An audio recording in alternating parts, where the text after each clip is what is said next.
Hey everyone, welcome to Ready to Fight podcast. I'm your host, Bruce Kimbrell. Along with me today is Brandon Kunath. It's good to have you, Brandon. Thanks, man. Thanks for having me. Yes, sir. Brandon is a long friend so far. I've met him through Mighty Oaks, and we're going to introduce you to his whole bio here. Brandon Kunath is 42 years old, born in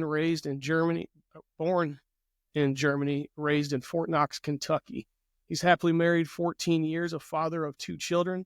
He served 15 years in the United States Marine Corps as a machine gunner, an 0331, and an infantry unit leader, 0369, into the rank of Staff Sergeant, or E6. Over your distinguished career, you held leadership roles with the Marine Corps, Security Forces, Europe Fleet Anti-Terrorism Security Team, in Rada, Spain, as well as with the 1st Battalion, 1st Marine Regiment, 2nd Battalion, 1st Marine Regiment. You also served as a Marine combat instructor at the Infantry Training Battalion and Advanced Infantry Training Battalion School of Infantry West, shaping the next generation of warriors. Your operational experience includes multiple deployments to Iraq and Afghanistan, where you led combat missions in all of Fallujah, Haditha, the Helmand province, and many more. And beyond receiving multiple personal unit decorations, in recognition of your leadership and valor, you were combat victoriously promoted to Staff Sergeant in 2009. After sustaining injuries after multiple years of service, you transitioned to the Wounded Warrior Battalion West 13. While in the Wounded Warrior Battalion, that's where you were introduced, or you attended Mighty Oaks Foundation at Sky Rose Ranch in California, and that's where you found hope, you found healing, and a renewed purpose through the faith in Jesus Christ.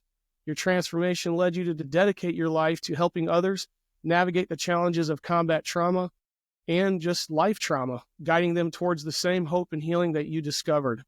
Today, you serve as Chief Program Officer for Mighty Oaks Foundation, an organization dedicated to supporting military personnel, first responders, and their families who are dealing with the unseen wounds of service such as PTSD. In this role, you oversee the strategic development, implementation, and evaluation of all programs, ensuring that they align with the Foundation's mission and maximizing impact.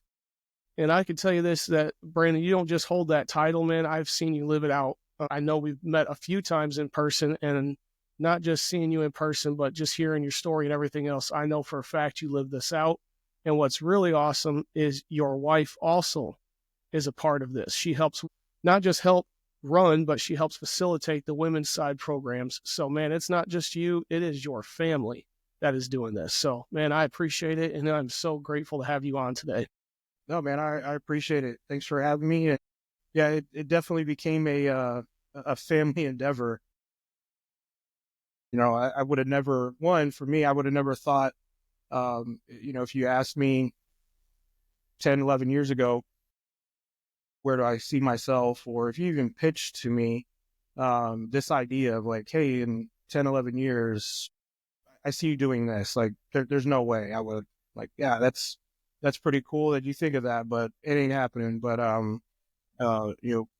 God's plan is His plan, and the way we want things sometimes to work out doesn't necessarily happen that way, and not even close to how we think it would. But it's just awesome to see, how, as you said, like, it's not just me part of this and being able to work in this environment and this organization, but just how even my wife has been able to come alongside and really just help shape both of us, and even bringing our kids into it. For the past 10 years, both my kids, Cameron and Camille, and my wife, Jeanette, have been right alongside me, watching the Mighty Oaks organization develop over the years. And the transition for us, 3 years ago, to even transition from moving from California, which that's all they knew, to where we're at in Texas, where the headquarters is now relocated.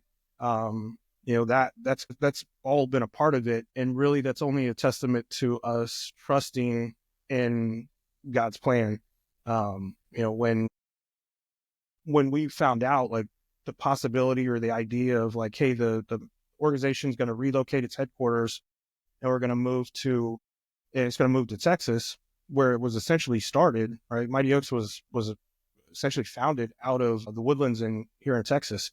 Chad and the board wanted to make that decision to bring it back back here for several reasons. In order to kind of continue, the idea of us transitioning, moving with the organization was a part of that. Man, I would have thought that the house that we had bought a few years previously in California, finally, because for us, I wasn't deploying anymore. The military wasn't bouncing me around anymore, and we had some really good stability. We were like, okay, well, let's pull the trigger. Let's buy a house in California. Everything worked out good. The market was good. The VA loan was good. And we were able to land in a house. And for those 4 years, we thought that was going to be the house that, our kids grew up in and the whole nine. But yes, that wasn't the case. And I remember it was actually January 6th. And I remember because of what happened on January 6th, but that's when we went back to work. Chad called me and everything, and he dropped it on me. He was like, hey, this is what's going to happen. And, I'll let you talk with Jeanette and, let me know. I'll give you a couple days to give me an answer. Jeanette is born and raised in San Diego.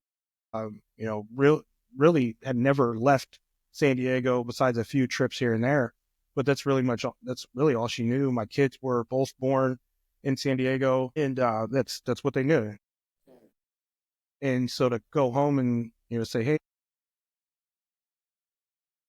we may have to move.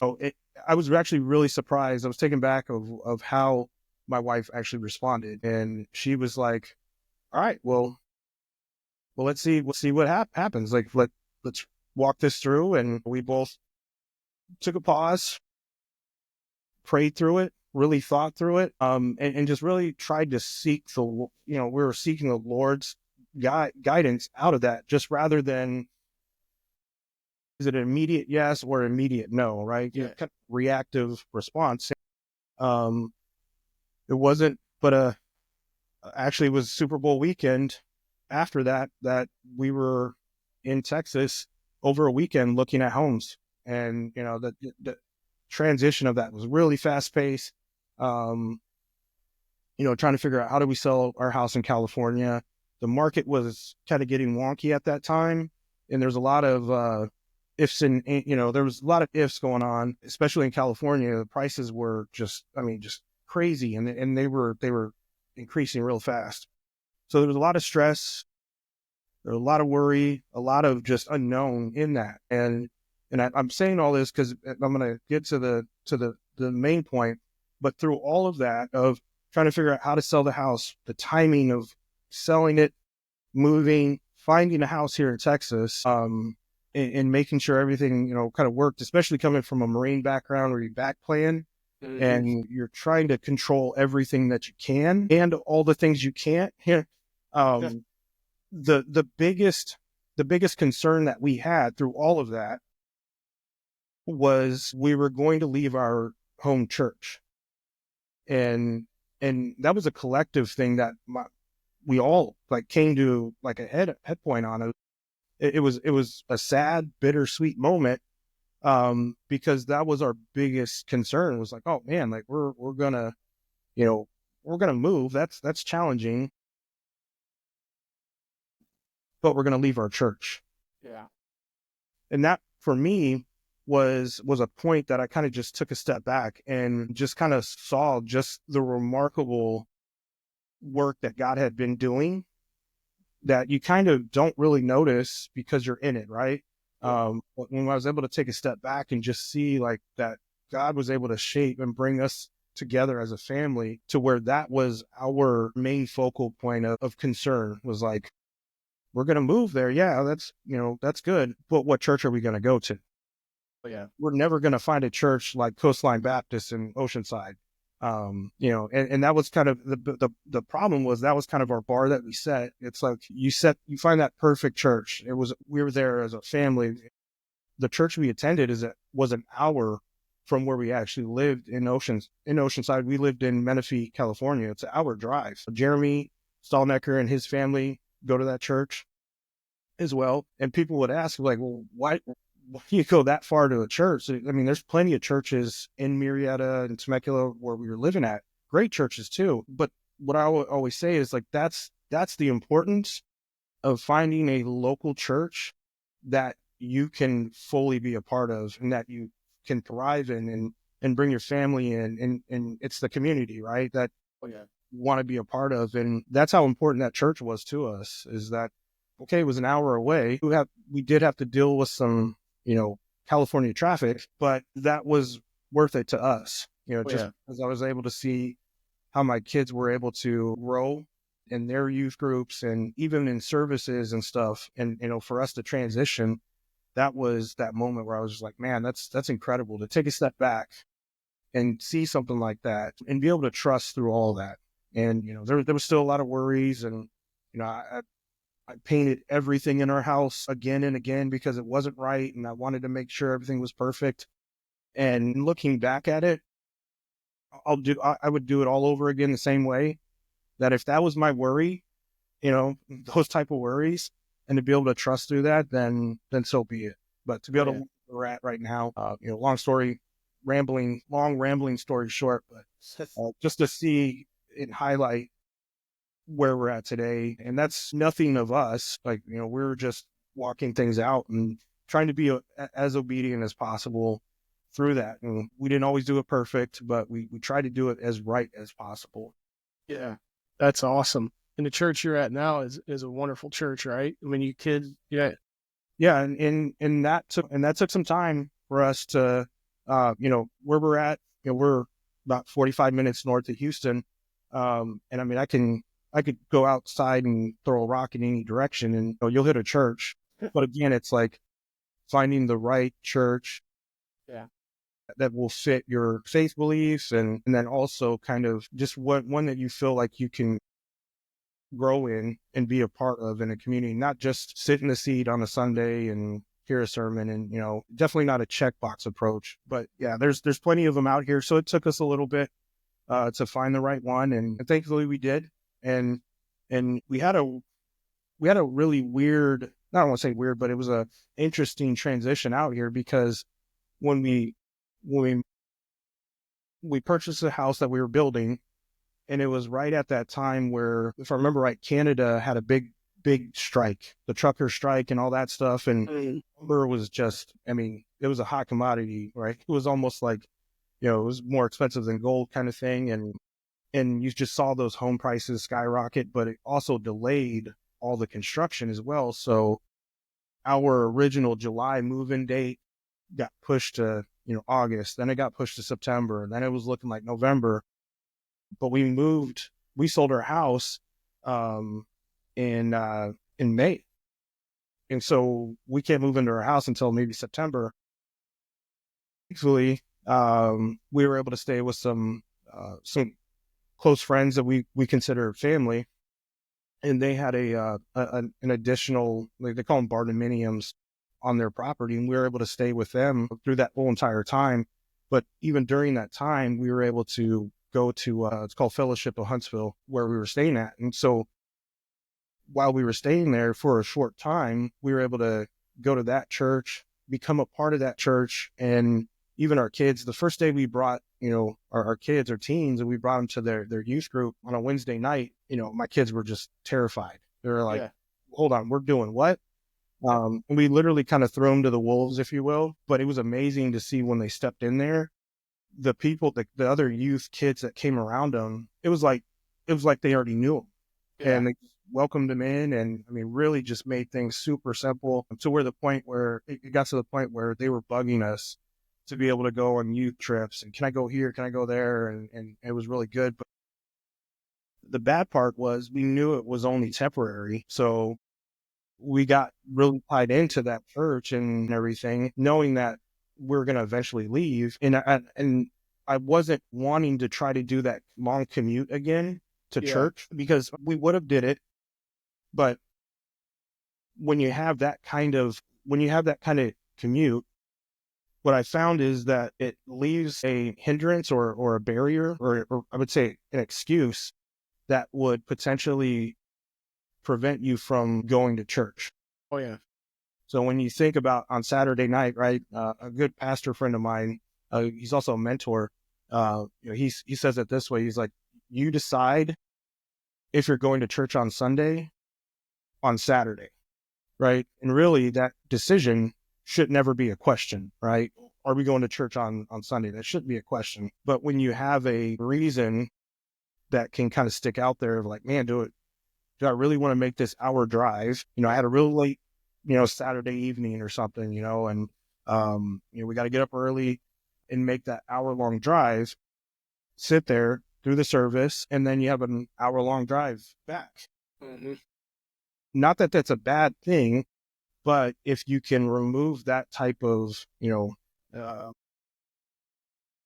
potential barrier out of there to where, our drive is 20 minutes now, would that make it more likely for you to attend church on a regular, consistent basis, right?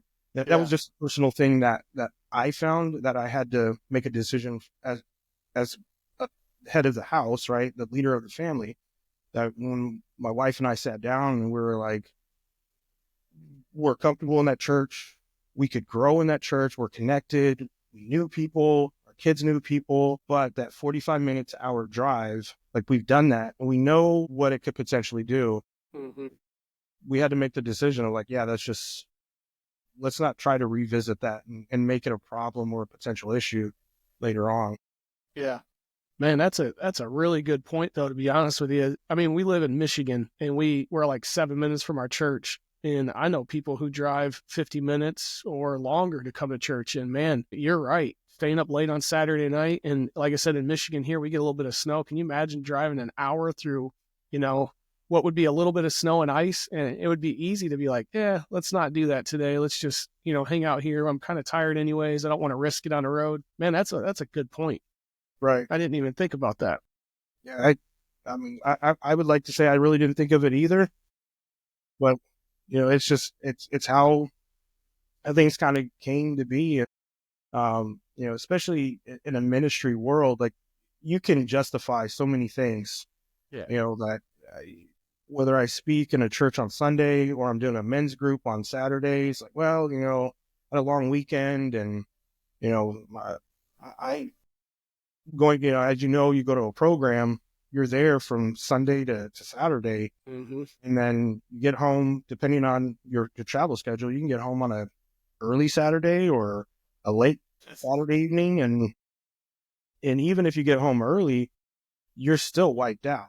Well, that week is long. Yeah. And I mean, the going back to like when, my wife being a part of the programs as well, like I remember when I first started going, she would push me to go to the program because she saw what it was doing and how it was helping me and all that. And when I would have those moments where I was like kind of teetering or things felt like, maybe I was getting a little irritable or whatever, she'd be like, you just need to go back to a program, and when I would come home, it was almost like deployment returning, like, okay, here's the kids, like, I need a break, and Yeah. and there is something to that. But for the longest time, early on, she was under the impression that a lot of spouses are under the impression of when guys go to the program, that they're on a retreat and they're just having fun. They're zip lining, kayaking, four-wheeling and whatever. And they're just hanging out and, just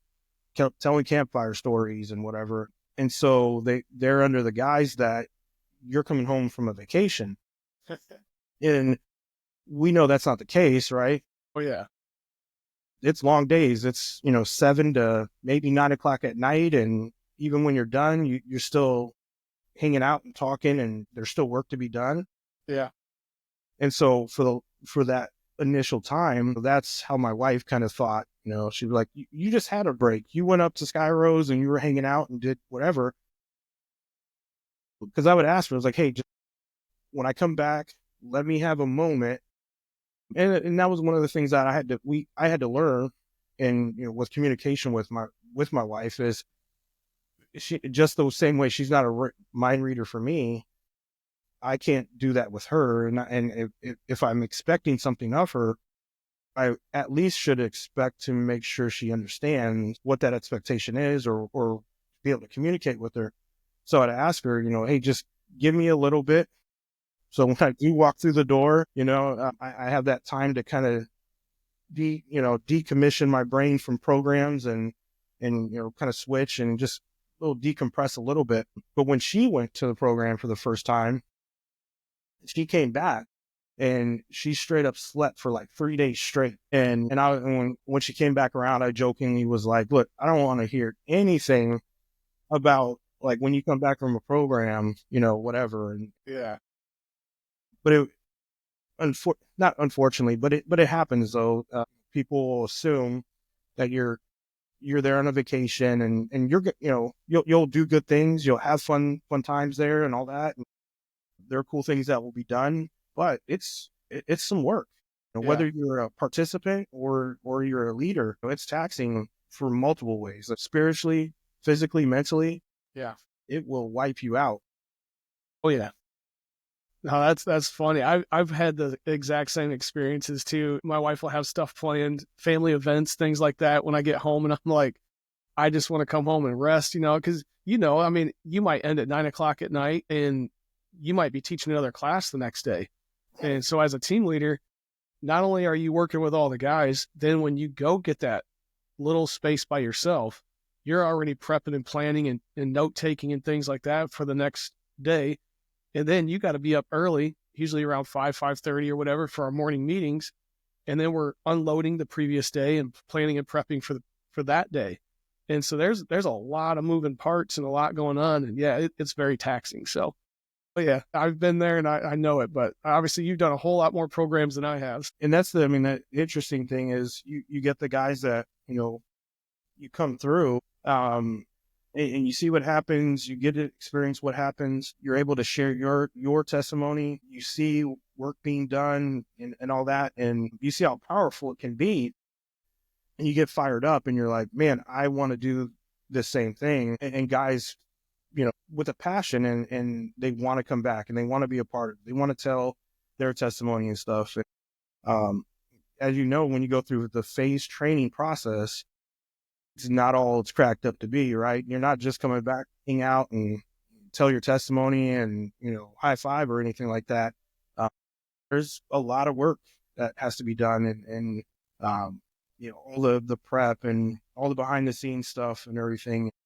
I tell people all the time, like, programs don't just happen. Yeah. 30 guys coming from all over the place don't just end up at a ranch and somewhere just because, right? There's a lot of people, that people will never meet that, are booking flights or, sending in orders for food and all those things that happen. Ensure that whoever signs up gets to the program safely to sit there throughout the week. And if we were to really look at things and dissect it, I don't think the greatest logistician in the world could really plan out how things happen the way that they do, how Mighty Oaks has gotten to the point where it's at today, because we know the true way is that it's only done by God. Oh yeah. Taking random people from varied backgrounds of military service, first responder service, all levels of trauma, all faith beliefs, getting them to apply on an application online, to go through that process, to finally get to somewhere, whether one of the 5 locations that we can do programs at. The same way that I randomly took a chance to go to this place in December 2013, for the reasons that I went, and end up at a location and have those questions of like, why am I here? What am I doing? Why did I do this? And really wrestle with all those things, but to stick it out. Oh yeah. That just doesn't just happen. And then the amount of people that have been able to go through a program, Mighty Oaks shouldn't exist. It really shouldn't, but truly thankful to God that it does, to see how many people have been able to hear the gospel and how many people has been reached by a whole bunch of just random knuckleheads and knuckle ladies, Yeah. as well, that, either go to the men's program or the women's program, but just to see that ripple effect, right? You go to the program and it's not just for you and it's not just for the next guy, but, the Bible tells us that we're to, have an inheritance for our children's children, right? That legacy aspect. And to think long-term planning of, my biggest hope and prayer is that obviously my kids know and walk close to Christ or with Christ, right? But also that because of their walk and how they've been able to strengthen their walk, that I can trust that their children, my grandchildren, will follow in step as well, right? And that it's kind of the reverse pain breaking legacy, right? Where instead of the legacy of trauma, or addiction or whatever, where you want to break that, but instead now we're taking it to another direction where Christ is that legacy that's being handed down and handed to the next person, right? Yes, sir. Man, that's awesome. Yeah, it's extremely important for sure. The legacy. And now I have a daughter who's married, and I look at that a whole lot different than I did when it was just me and my kids. But you're right, grandkids coming. Like, man, you want them to be structured and have that set up. My daughter is in church, goes to the same church as us, and it's awesome to see that, so that I know where my grandkids are going to be, growing up. I know how they're going to be raised. Yeah, affecting that next generation. That's awesome.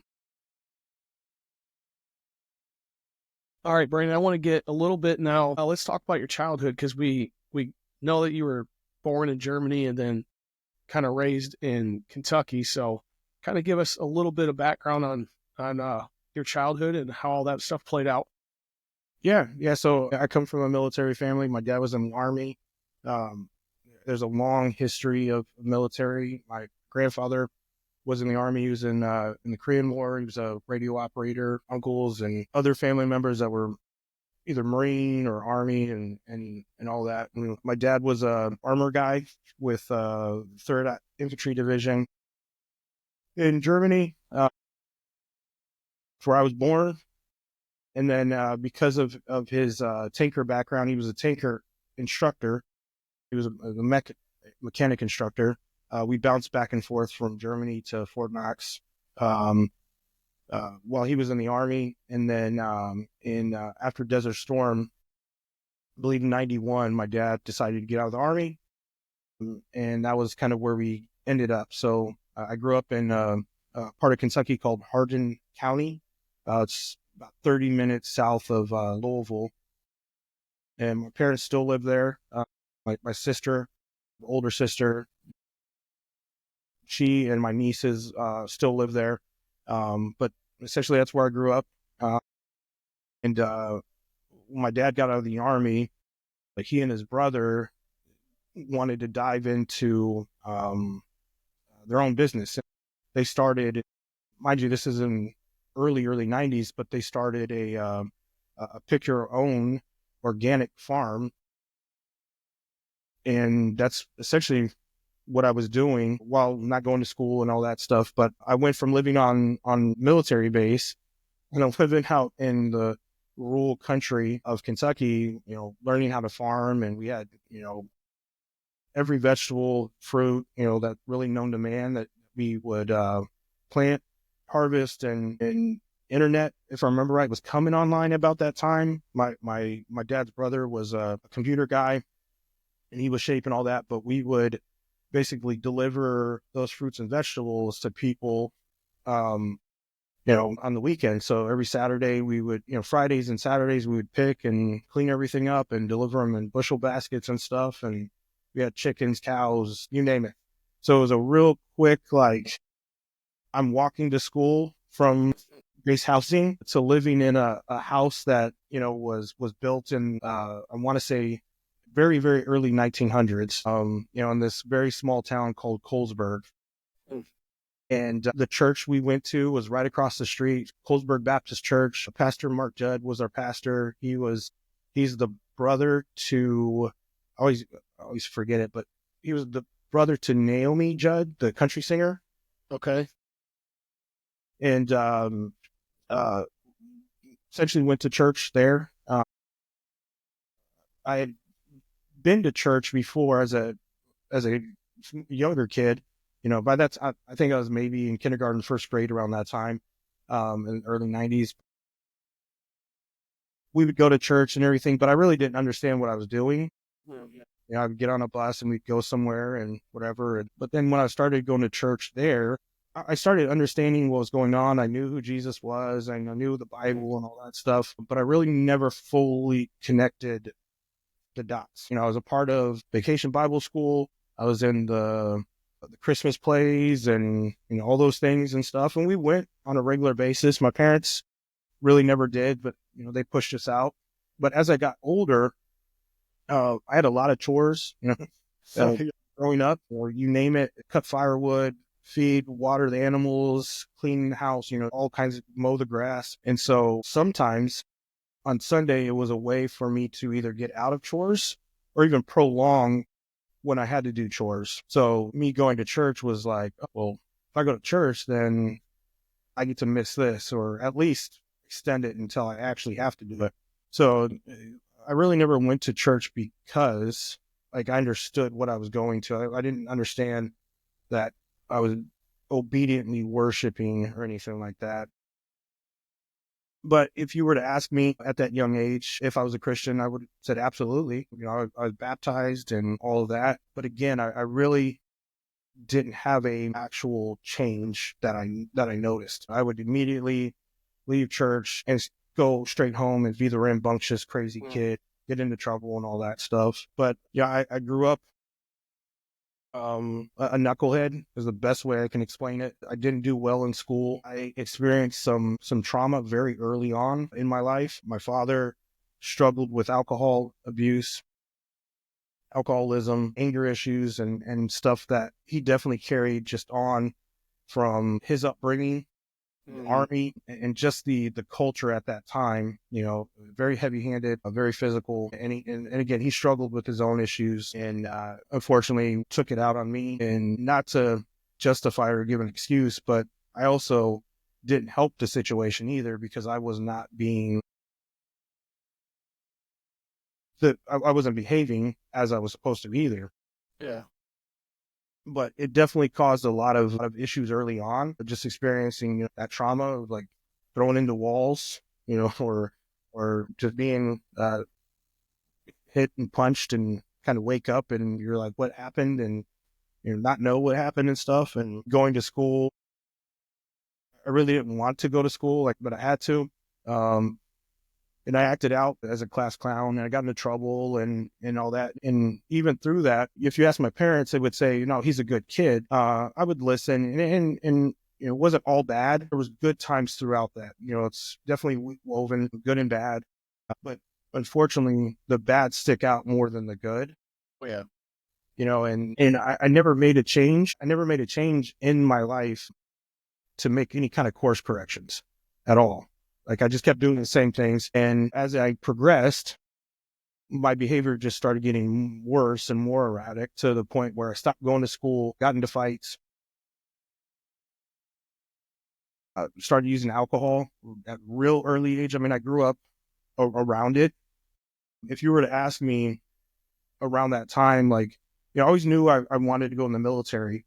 And at that time, if you were to ask me, what does the military do, or what happened in the military, I would have told you, from what I saw, what I experienced, they go out to the field, they drive tanks, they shoot guns, they wear camouflage, and they barbecue. Because really, that's all I seen, right? At that point in time, I remember very early kind of stealing beers that were left out at parties, and I would take them to my room and I would drink them and stuff. Could see it being done, and I don't know anything about it, but that quickly progressed into sneaking my own alcohol, finding my own alcohol, drinking at, I'm in elementary, middle school doing this. Yeah. To the point where getting into, trouble with the authorities, getting sent to juvenile hall repeatedly, and getting to the point where it just became normal. And I remember I called home when I was in Hardin County detention one time. My dad, he wanted me to snap out of it. He wanted me to have kind of the wake up moment. And I remember calling home just to check in, and he asked me, he was like, how's things going?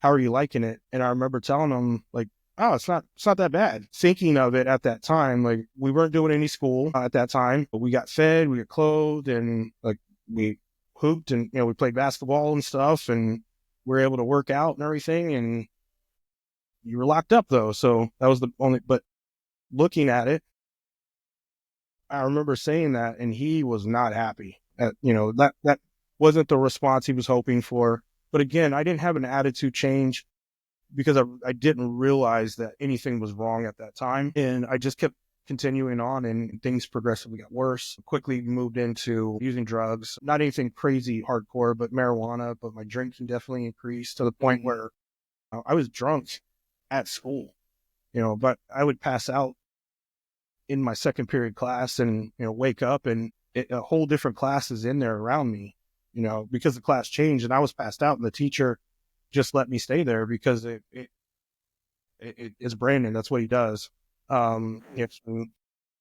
People laughed and thought it was funny and stuff, but that became just normal for me. All the while, I'm still going to church, like every once in a while. That definitely was way less, but I'm still going. I'd go to Vacation Bible School or whatever and hang out, but really it was to go hang out, chase girls, do whatever. And through that, my dad and I, we're getting to the point where we're physically fighting now. Like if we get into it, we're physically fighting. And I'm just watching my mom just be destroyed because, her husband, her son are just going at it. My sister is, she's on her own thing. And it's just a crazy tornado of just stuff going on. But I never changed. I never made any change. I never even wanted to make a change. And then it got to the point where I was eventually kicked out of the school system in Kentucky. So I couldn't go to any school in the state of Kentucky. I had to go before the school board and kind of plead my case to where they would allow me to go to a correctional school on a probationary basis. And correctional school is basically a in-school suspension type of school where you go in, you're getting wanded, the desks are chained down to the ground. And this is in Radcliffe, Kentucky. And that was that point where I was at. And I just accepted it, and I was like, it is what it is, and like I could have easily been one of those knucklehead kids you would have saw on, like, I don't know, the Maury Povich or one of the talk shows, that they bring out the guys. And, I've been in the whole Scared Straight program before. And I was the kid that thought he was tough and was going to stand up and argue back with the guy. And I was that. But all through that, nothing ever changed. And then it got to the point where, I was 17 and I dropped out of the school by that time. And in my mind, I was like, well, I'll go in the Army. Like, really, this easiest choice I can do.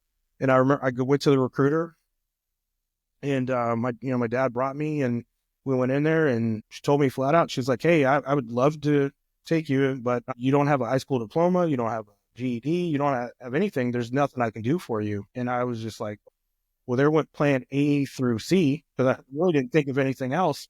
It's just like the Army will take you, and as we were walking out, she was like, hey, but I do know this program called the Challenge Program. And it's a military reform school. It's a military academy reform school funded by the National Guard. And she was like, you can apply there. And then if you get accepted, you can basically go to that military school, and with the opportunity to finish your schooling and come out with a high school graduation or high school graduate. And I was like, okay, that's great. And got the paperwork, sent it in, and I was waiting. And around that same time, I got word back that I was accepted. And then it might have been like a day later, a Marine Corps recruiter called me, Sergeant Jamal Brown. Actually, the picture behind me was actually gifted to me from I was his first person that he recruited into the Marine Corps. Still friends with him to this day. Not to jump too far forward, but the crazy thing is when I medically retired from the Marine Corps, he actually handed me back the letter I wrote to him from boot camp. Wow. But it was just a crazy kind of like closing of everything. But anyways, he had called me and did his whole spiel, then he's a Marine Corps recruiter and this, that, and the other. And I told him, I was like, hey man, I just dealt with the Army and this is what's going on. They told me that, nothing can be done. And, I got to go to this military academy and all that. And he's like, so like, we got waivers, man. And I didn't know what a waiver was at that time, but he didn't tell me no. And he was like, I'll come pick you up now if you're available. And, so I gave him my address. He came out to the house and, and he did the whole recruiter thing. He set the little tags and stuff in front of me and he put the pamphlet out and was like, circle your 3 jobs that, your top 3 that you want. And I tried to circle infantry 3 times. He was like, no, you got to at least give me 2. And I think I put like a tanker when the Marine Corps actually had tanks at that time. And I want to say MP, and thank goodness that I didn't get any of those. Yeah. Tanker probably would have been okay, but after being around him in the desert so much, I'm thankful not. He was able to dep me in, put me in the delayed entry program early with the understanding and agreement that once I had to graduate from the military academy and present at least a GED. So I ended up going into the delayed entry program, going to that military academy, and ended up graduating honor graduate from the military academy. I always joke when I say that because all that means is that I was the most improved of the bad kids. Because again, that's all that we're there. But, my mom absolutely was super proud, of that moment still to this day. And I am as well. But I literally graduated from that military academy. And then a couple days later, I was at Parris Island, South Carolina at Marine Corps boot camp, military academy, living. And again, you live there day in and day out, 24 hours a day, and then quickly graduated that and went to Marine Corps boot camp. During that time when I was at that military academy, one of our training cadre, one of the sergeants, he was a National Guard Sergeant First Class, or Master Sergeant, excuse me. His name was Sergeant Burns.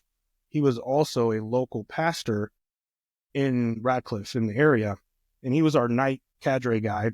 And I remember he would always push his desk out into the middle of the hallway, and we'd stay in old barracks, old Army barracks that, the National Guard still had. And, they're huge hallways, so with bunk rooms and everything. You put like 2 bunk beds on each side, the old squad bay kind of barracks and stuff. And he'd push his desk out into the hallway and he'd write and prep his sermon in the hallway. And I remember waking up a few times and walking out to the hall, and I seen, he's got his Bible open, and first he's like, why are you out of your rack and stuff like that. And then it eventually started to happen where a few guys, we would end up sitting there almost doing essentially like a Bible study with him. And I remember for the first time, I asked him a question that I got an answer back that made sense. And I'd asked, other questions of, if God's good, why do bad things happen? And are there dinosaurs? Like, are there aliens? And, my pastor or the people, Sunday school really couldn't answer it correctly, or maybe I didn't like the answer. But I asked him a simple question. The question I asked him is, if Jesus gave us the way to pray, right? And kind of the example how we were to pray, then why are we allowed to pray however we want, right? That we don't have to follow that model. And he was able to explain that through in a very simple way that made sense, but broke it down as what the context and interpretation of what Jesus was teaching when he was telling the disciples how to pray and why to pray. And I remember that was kind of that spark moment for me where things started clicking, and it was slow and then I ended up continuing on. I got baptized in his church while I was at the military academy. So I got baptized. I would say that I made a commitment at that time, but sadly it was very short-lived because of that quick, and this is not excusing or justifying it, but because of that quick transition from graduating the military academy, going to the Marine Corps, very fast pace, checking into my first duty station, 9/11 happening, the idea of me being a Christian and a Marine couldn't coexist. And really that was a moment of turmoil for me where I was like, man, can I can I be a machine gunner in the Marine Corps and a Christian and be effective in both? Yeah. Like, I really thought they were two separate things, or, you almost modalism, like I operate this mode, put this mask on and everything. And I made a dumb but simple decision at that time of like, I'm in the Marine Corps, I'm a Lance Corporal in Rota, Spain, very early on in what, early 2000s, 2001. And the Marine Corps is paying me. This is my job. I'll just kind of put my Christianity up on a shelf and keep it there. I'm not giving it away. I'm not forgetting it, but I'm going to focus on being a Marine. And I easily fell victim to the Marine Corps culture, especially in the infantry community, of rough, tough, who can drink the most, who can sleep with the most ladies, drop the most F-bombs, get into fights, all of those things, right? And that's just a Saturday night. Yeah. And then you wash, rinse, repeat. As long as you were performing greatly as a Marine in your job, you weren't late, you didn't mess up, you were good. You could get drunk and act a fool out in town, especially out in Rota, Spain. As a young 18-year-old, 19-year-old kid in Rota, Spain as a Marine, man, it's a knucklehead's paradise, right? And so you could quickly adopt that culture in, and you don't see anything wrong with it because everybody's doing it. If you're not doing it, you're an outcast and you will be dealt with accordingly to it. And my Christianity just became a check box kind of thing, or just something simple that was on my dog tag. Yes. Or something that was on my basic individual record. And that was really it, and I would pray, but my prayers were what I would call karma prayers. And what I mean by that is I would screw up. And because I knew there was the possibility of discipline, right? Chastening, or there was going to be a reaction to it, right? There's consequence to whatever I did. I would believe that if I prayed, then it would absolve me of it and prevent me from being disciplined or facing the consequence. So I prayed in a very selfish way of like, God, if I commit to you that I won't do this again, don't let this happen, right? Or I swear I won't do that again, or I won't drink and drive, or I won't, whatever it is. I was praying to avoid the consequence and thinking that was the case. But I would only go to God when I needed something out of convenience. And then it quickly got to the point where prayers were almost non-existent. And it was a very, very distant relationship that I had. And, there'd be times where I wouldn't even remember the last time that I did pray or even open up a Bible, much less. And that little moment, that crack in the door, looking all the way back, that I thought was just a little bit like, just do this one time, or it's not that really big a deal, quickly moved to where, that crack became Grand Canyon size cavern, right? And as you know, like, we're eternally separated, and I could almost visually see myself on this other side and where I'm supposed to be, and this gaping chasm just in front of me, and no clue how to get to that other side. And I'm just like, well, I'm over here. Well, I'll just deal with it, right? And you just kind of accept it, whatever behavior it is. But deep down, I knew something wasn't right. I knew I wasn't doing right. And quickly, my time in Spain was done. The first Iraq, OAF is kicking off. I leave that unit. I go to Camp Pendleton. And I joined what we joke about, is the real Marine Corps, because when you're with the anti-terrorism, fast teams or security forces, you're kind of not in the big Marine Corps. And we were going to embassies. We were doing what we call Strog missions. We're taking all the equipment through the straits, whether it's Straits of Gibraltar, up in the Baltic Sea, and some other things. Just doing a whole bunch of security reinforcement stuff and anti-terrorism force protection stuff. But then now I got to go to the real Marine Corps, be a real machine gunner, and I check into my first unit. And quickly, I'm in Iraq in that first deployment. We came in on the kind of the tail end of the initial push. So all the main Marine units, all the main Army units and stuff has already made their way, pushed all the way to Baghdad. Places like Husayba and some other places are popping off and everything.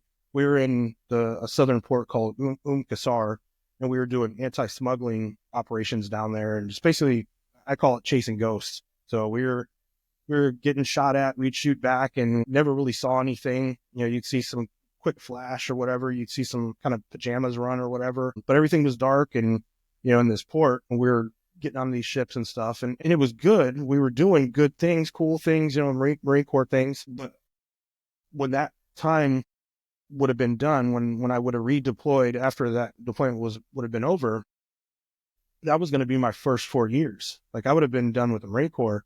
I had just enough time pretty much to get home, and I think I might have had like about a year, maybe less than a year, to where I would have transitioned out. Yeah. And even though I had been to Iraq, even though I had seen what people would consider combat, I definitely wouldn't have chalked it up to that, or at least not to my standard. But I really kind of felt let down, because I was like, wait a minute. Like, you watch Fox News or whatever, CNN, and you see what was actually going on in some of the more hot areas, right? And you watch the Saddam statue get toppled over and stuff. And, I knew friends of mine that were a part of units that were in the palaces and all that, pretty gnarly firefights. And here I am, I'm like, man, like, I missed out. And I really felt like let down. And I was like, man, I just don't know if I'll be happy with that being the end of my Marine Corps career, as far as first 4 years. Because that's really, I was like, I'll do the 4 years. And I was going to go to the Motorcycle Mechanics Institute and learn how to, work on motorcycles and stuff. Like, I grew up riding dirt bikes and motorcycles for, you name it. And I love fast things. I still do. My bank account doesn't so much. So I try to stay away. Plus, my body doesn't like to be on, all crunched over on a Ducati anymore. But that was my game plan, is like, okay, I'll go home.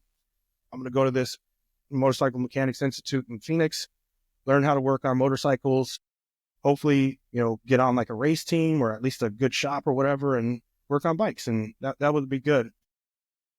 And so when I came home, that was my plan, started applying for that stuff. And a few days after I had got back, a message came out about another unit that was in First Marines with us.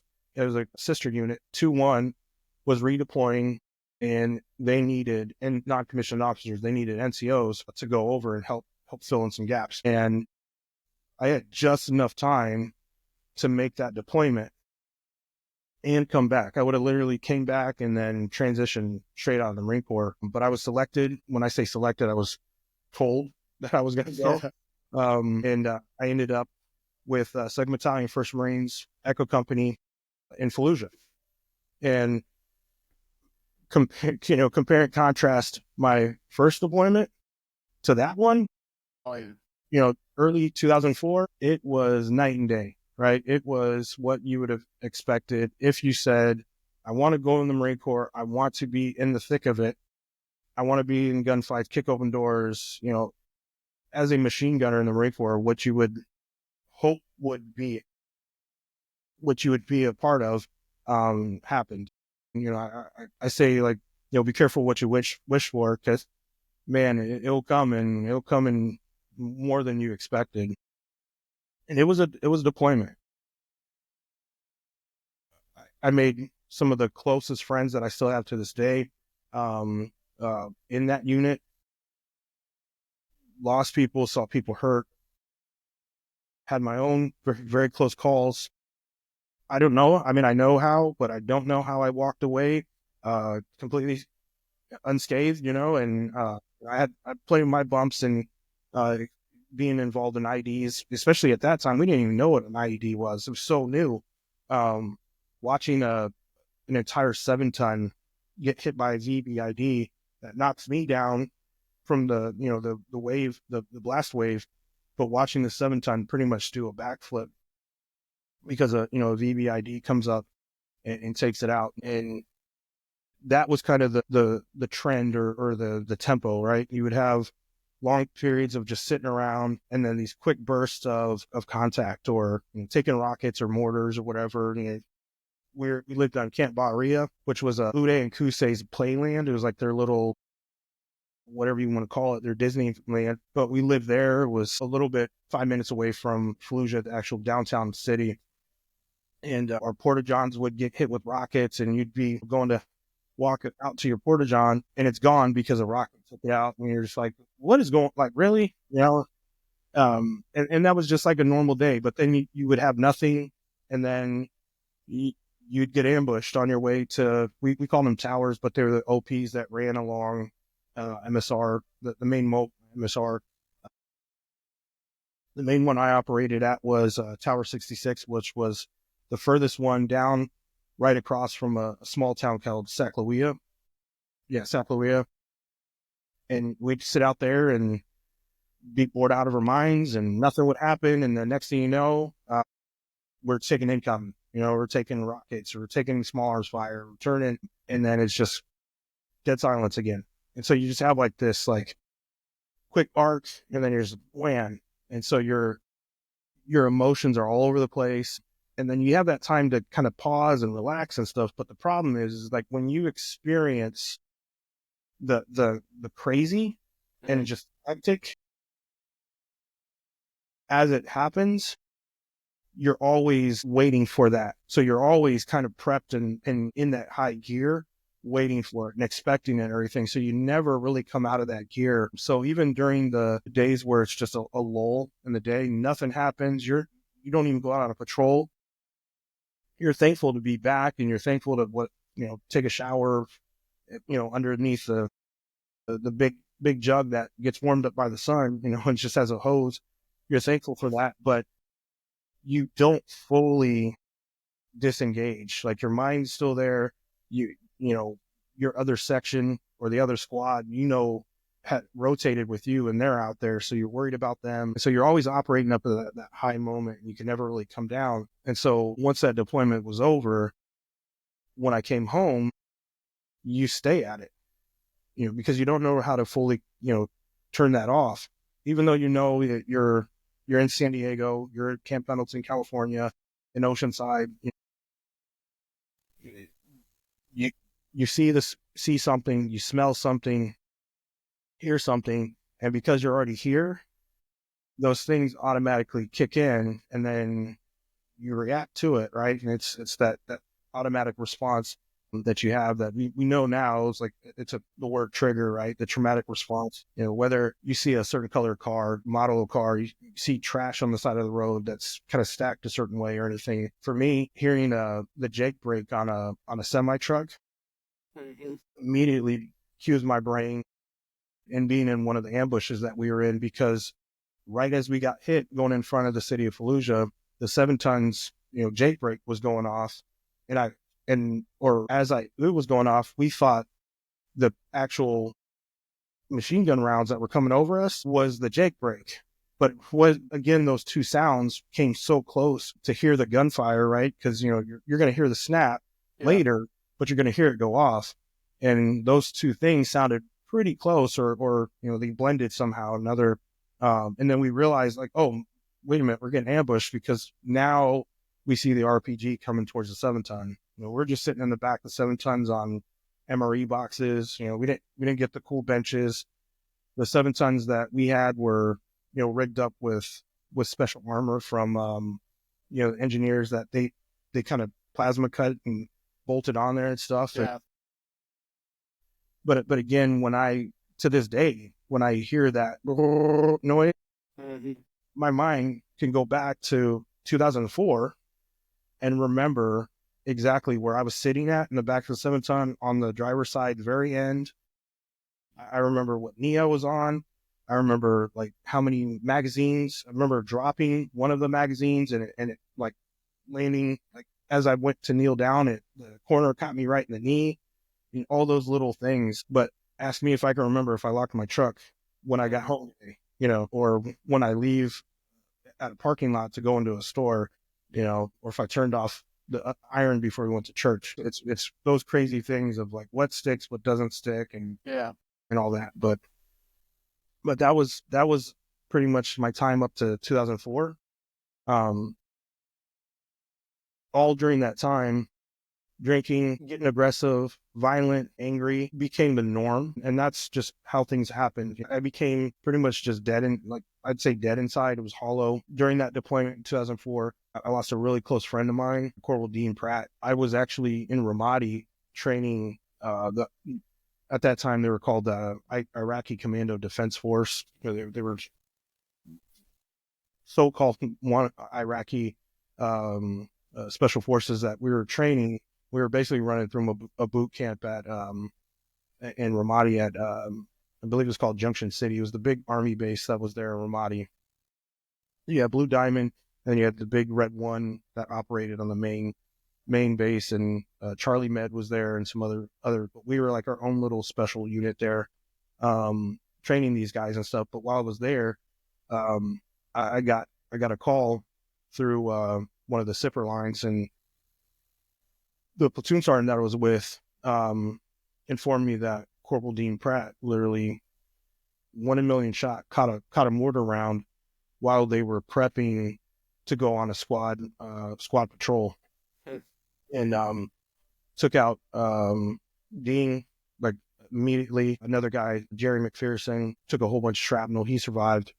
A couple other guys took shrapnel and stuff, but Dean literally caught it. And Dean was like a week shy of leaving Iraq, returning back home to Montana to get out of the Marine Corps. Like literally in a month, he would have separated. Like he was one of the, he was in 1-1 with me on that prior deployment. He was another guy that got selected because we had just enough time. And I mean, to this day, there was no reason for him to be out on that patrol, much less be in country with how quickly he was supposed to get out of the Marine Corps. It is what it is. And sadly, he was killed. But if you were to ask me, earlier that day, if you were to be informed that you lost somebody like that, how would you respond? I would have told a way different answer than how I actually responded when I got the call. And I responded like a lot of the times, the other times that I did when I heard about somebody getting hit, hurt, killed, or whatever, I really didn't react. And the way I would say it is, I understood what happened, but I couldn't react because I didn't know how to, and I didn't know why either. And I was just like, oh man, that sucks, man. Mm-hmm.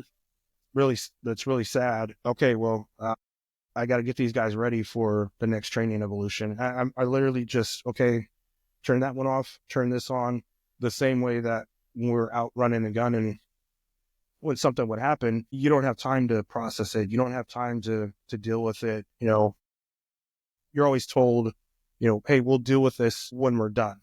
We'll deal with this at another time, behind closed doors, in your own time, mourn or grieve or anything like that. But the problem is you never actually get to that part. You might get to that part when you're drunk and belligerent and you have one of those moments where you just completely go unhinged, but you don't actually process any guilt or grief or anger or anything.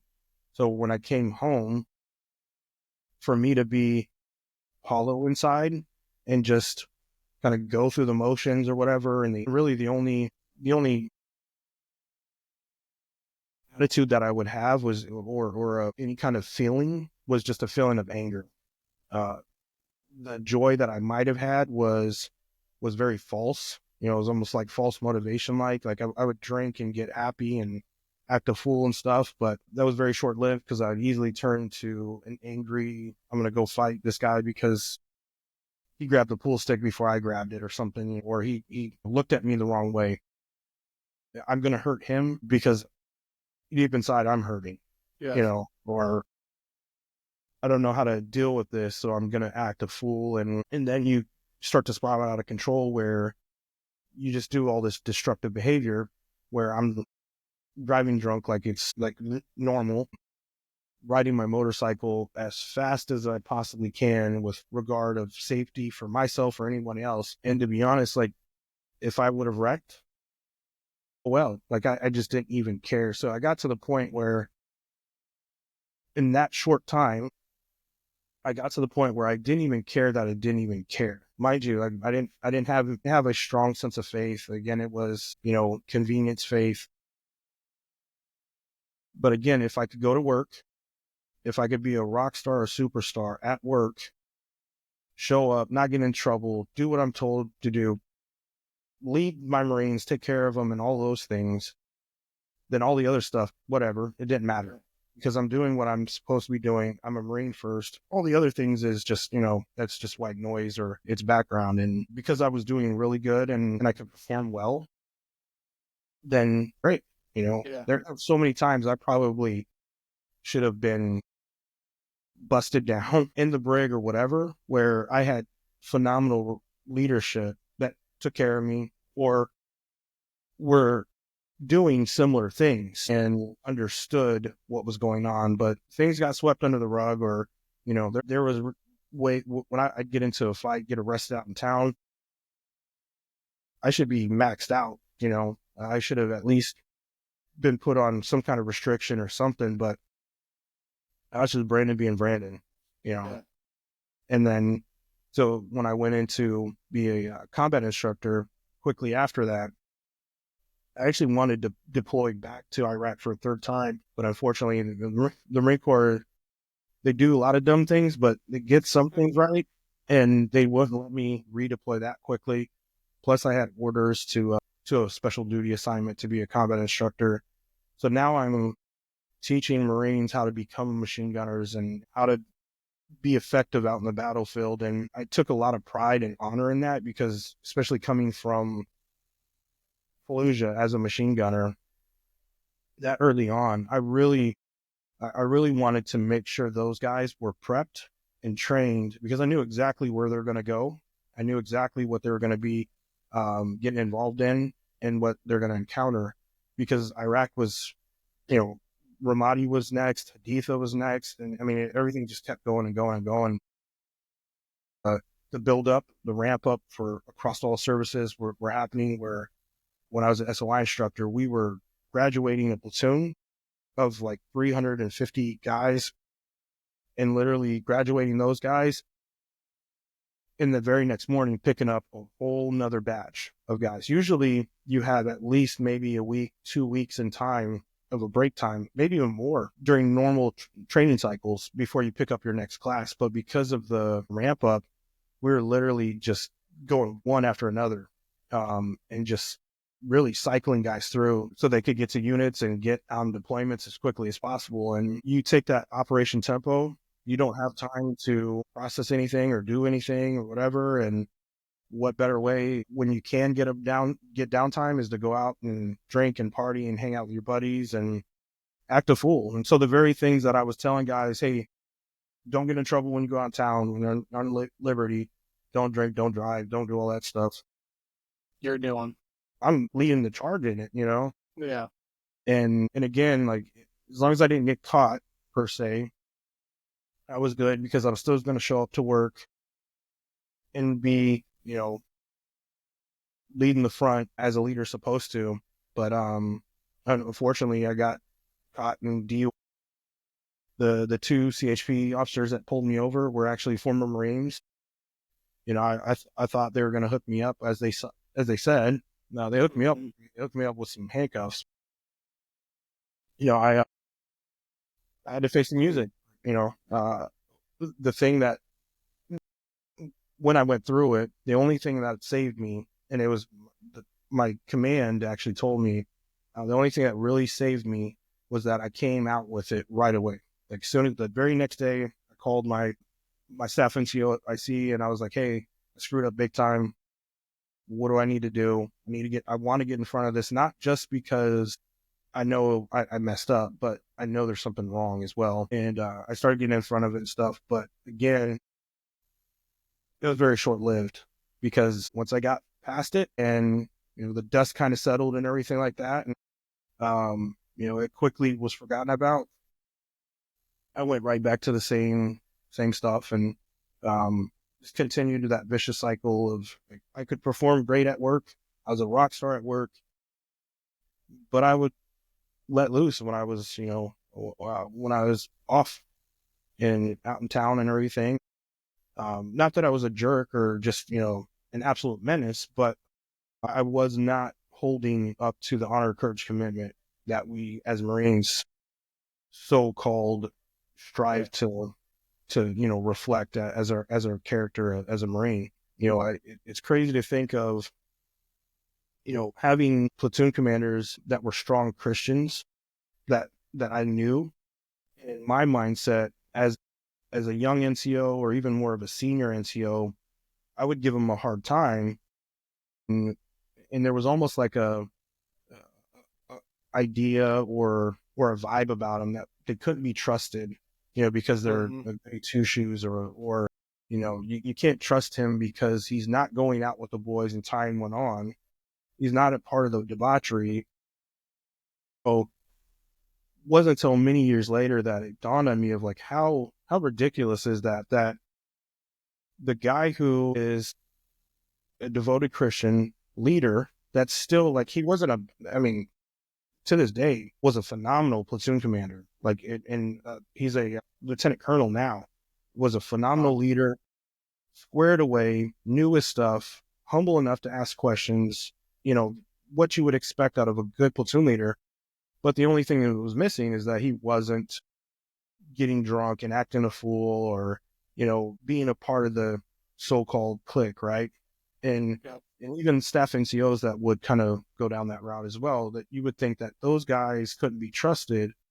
But the guy that is to your right or left, that he's married, but is going out with you and he is doing the same thing that you're doing, taking your wedding ring off, putting it somewhere and going and getting drunk and talking with other ladies, going home with other ladies, getting into other relationships, getting into fights and all these other things. That's the guy that you're supposedly able to trust in.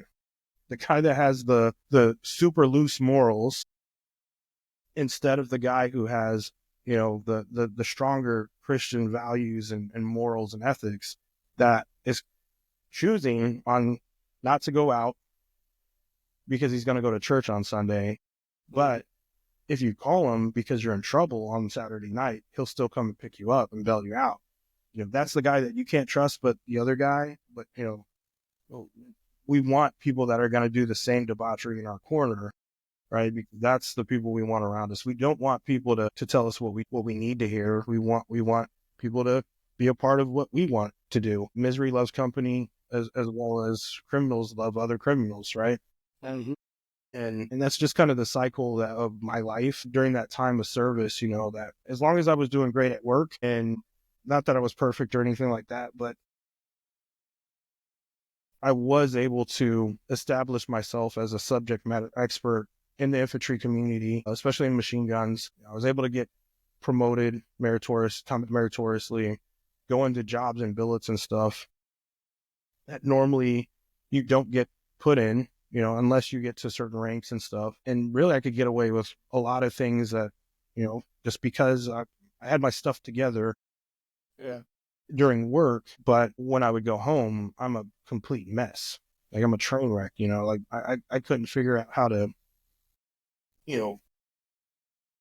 order something in a drive-through without panicking, but I could go to a mortar range and set an entire gun line, go through an entire fire, call for fire series, do these big complex ranges, solve all these big problems, lead guys, get equipment from one base to another, get an entire battalion of Marines to Korea and back, and be a part of that logistics planning process. But if we didn't leave on time in my house, I would absolutely lose my mind. And everything was messed up, right? Or if somebody didn't order or have their order ready when we were in the drive-through, I would go just nuts. Mm-hmm. And then I couldn't handle those basic day-to-day things. But on the other side, I'm doing these phenomenal things. And it's like you're breathing. Yeah. But I would panic if things happened outside of my norm and I didn't know how to respond to it. Man, that's crazy. Um, a couple little parallels I noticed as you were talking, and I've known you for a while now, but I did the challenge program. Yeah, the exact same program, but mine was Michigan Youth Challenge Academy, and then rolled straight into the military just like you did from there, and almost had almost a mirror image of what you said with the whole entire Christianity. I grew up in a church my whole entire life and felt the exact same way. Like, I can't carry this into my job with me here. I just didn't see how that was ever going to work. And that's incredible.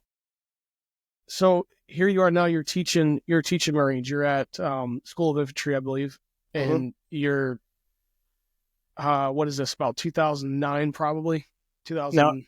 it would have been, so I was at SOI 2008. Okay, so it's 2008.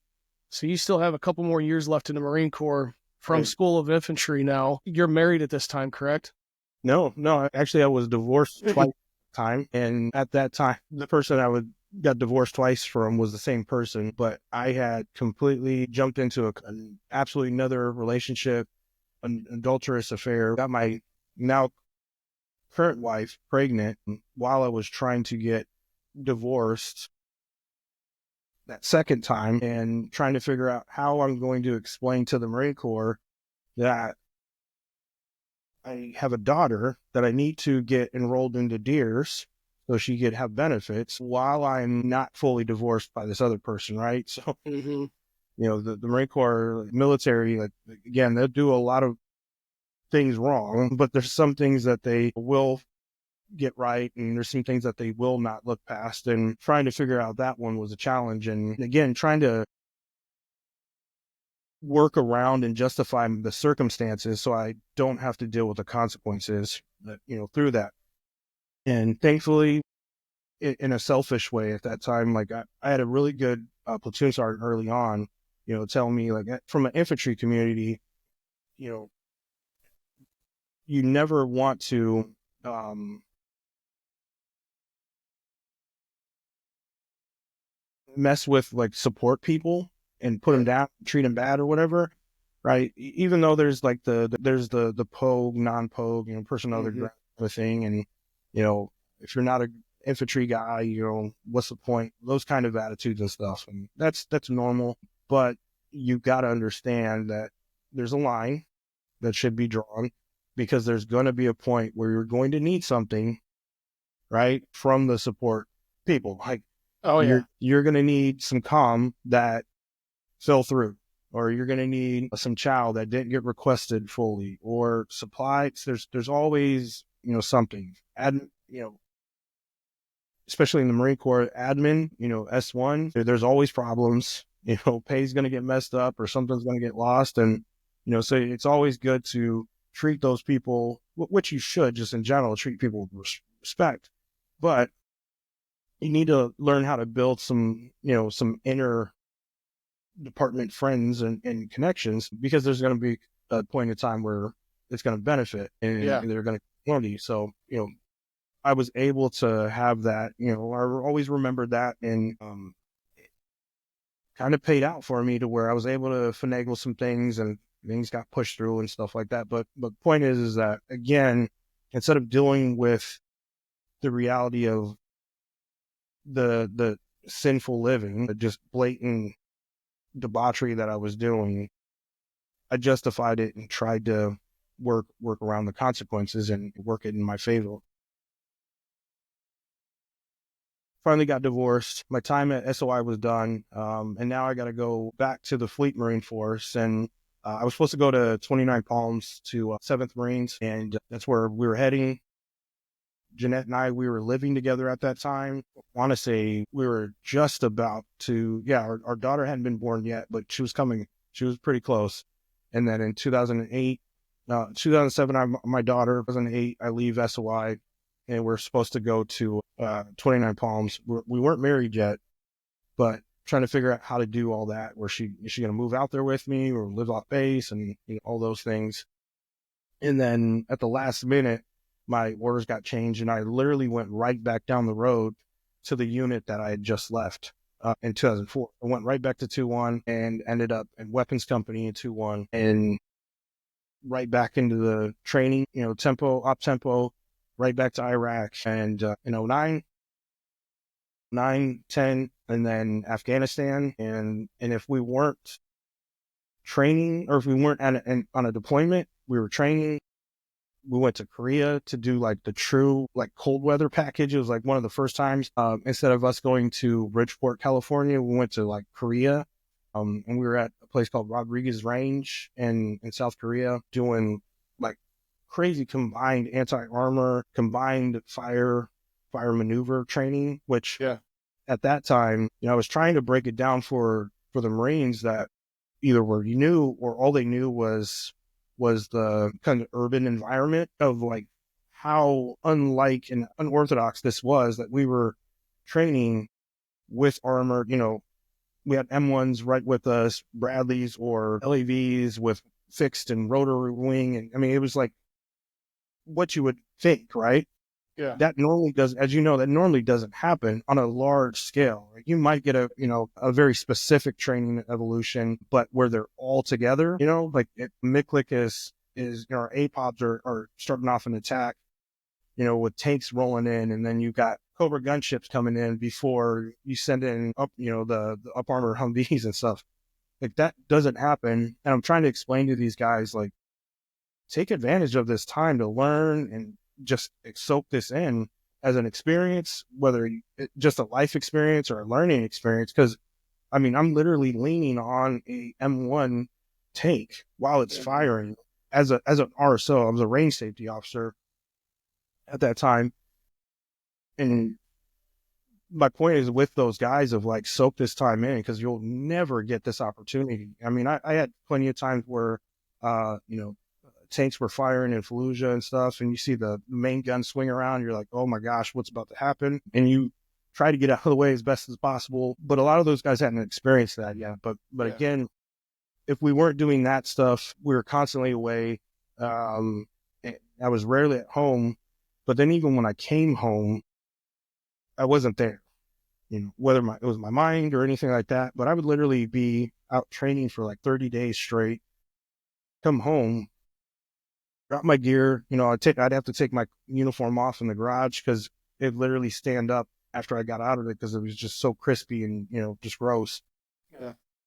And I would shower, clean up, might sit on the couch for a moment, and I'm just waiting for nighttime to hit so I could go out and party with my boys. Jeanette, my wife, is like, what are you doing? Where are you going? Like, you just, and I'm like, no, I want to go out and party. And she's like, hold on. So let me get this straight. You were just out with these guys for 30, however long, for 30 days, a month, 2 months. And now you're home and you're going right back out with them. Why? And in my mind, it totally made sense, but obviously it doesn't make sense, like thinking now we're going out to let loose, right? It's kind of like the celebration of everything. I'll be home whenever I'm home. But it was an afterthought of me being home with my family and that I'd just been gone with them for the 30 days that I was gone. During that time, I would say, man, I can't wait to get home. Like, I would make these plans. I want to be there and ready to go home. But as soon as I got home, I completely like clicked my brain off. And I'm like, okay, cool. Now, either I wanted to just get some rest and sleep and then go and do whatever I wanted, but I immediately wanted to leave. However that was, I immediately wanted to leave. So when I was able to deploy, it was a selfish blessing as I saw it.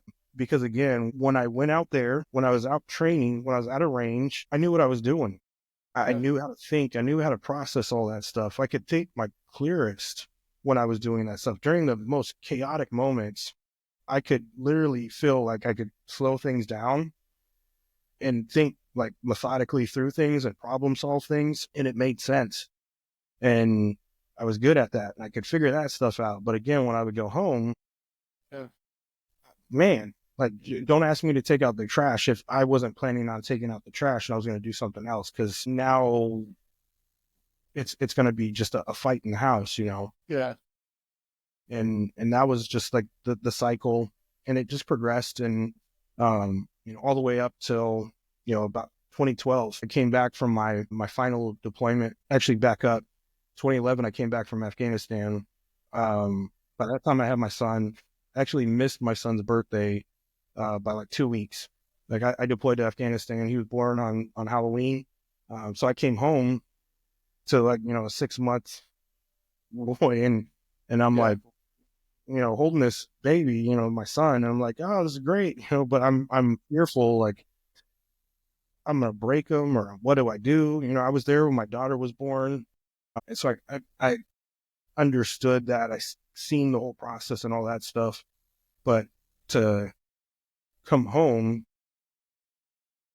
during that time, my wife, we were married, moved on base, so I moved into base housing, into a house. Like, she had already moved in through friends and family that helped her move in and all that. So I moved into a house that I didn't even recognize because I had no clue. I didn't even know how to get to my house at that time. Had a son that I'd just met, and just coming back from this deployment where I had an incident on that deployment where I actually was fired from my job as a weapons platoon sergeant, because one of my Marines misplaced a M32 automatic grenade launcher. Come to find out, it was stolen by the ANA, the Afghan National Army guys that we were co-located with. They had ripped it out of one of the QRF trucks, and the squad leader sergeant didn't inspect when he was supposed to, or as he said he did. Mark the board, the EDL board, the equipment density list. See, I can remember those things, but can't remember, what I had for breakfast. And he marked the board that, hey, all this stuff was good. Because I had four squads that rotated through two patrol bases. Like, they were sub patrol bases out of our main patrol base. I had the security element and then the patrol element. So those four squads rotated through that on a weekly basis. Like, I mean, they were just ran through, and we were under TO. So you're talking at least that squad is down by 2 guys at a minimum, so they're just being burned on every level, every end. And so during that deployment, I'm actually the watch officer at night. So my platoon commander and I were real good friends, still to this day. I let him take the day shift because it's more common for the platoon commander, the officer, to be out and about. Our company first sergeant and our company CO just happened to be at my patrol base because PV Gorgak was the largest one out of all the ones we had. And the sergeant comes in and he tells me, he asked me to step outside, and I step outside and he tells me, we've got a problem. I'm like, okay, what's up, man? Let's see what it is. And I'm just thinking maybe somebody fell asleep on watch or something happened, something minor. And then he tells me, he's like, the M32 is missing. And I'm like, what do you mean it's missing? Like, explain this. Like, it just doesn't get up and walk away. I mean, it's a rotating, 40 Mike grenade launcher. It looks like a giant revolver. What happened? We have 3 of them. We're missing 1 of them. And come to find out, we start kind of doing some back investigating and stuff. And they came in from a patrol where they were doing some blocking position for a different operation out in the eastern desert. And when they came in, they pulled in the vehicles real quick, and there was a gravel parking lot that split between our location where we stayed, and then where the ANA, the Afghan Army guys, were on their side. But inside the compound walls, we were in the same compound walls with, some concertina wire that kind of split us up, but we were co-located. And we had 2 guys that would be in the COC, the actual operations center. And they were I had to build this little special room for them so they could put their radio in, because it was the whole, like, trying to combine partnerships and stuff like that. Yeah. Which is wild that, some of my Marines couldn't even go into the COC because if they didn't have a clearance. But now I've got these ANA guys in that COC where SIPR, NIPRNet, I've got security stuff, I've got patrol logs, and I'm like, okay, like, it's one of those moments where you just say yes, sir, and you shut up in color. Yeah. Even though nothing makes sense. But anyways, come to find out, they had been, which we knew, they were getting into our vehicles. They would take like MREs and stuff. They took batteries, very minor things that were in the back of the MATVs. But never in a million years did we think they would actually get inside the vehicle, figure out how to unlock the things, and take an actual weapon out of the thing. So, long story short, I was getting out. My plans were get out of the Marine Corps. At that time, I was accepted in the police academy. My platoon commander, he was selected a captain. He was going to go over to, at that time, MARSOC was it was still kind of developing and everything.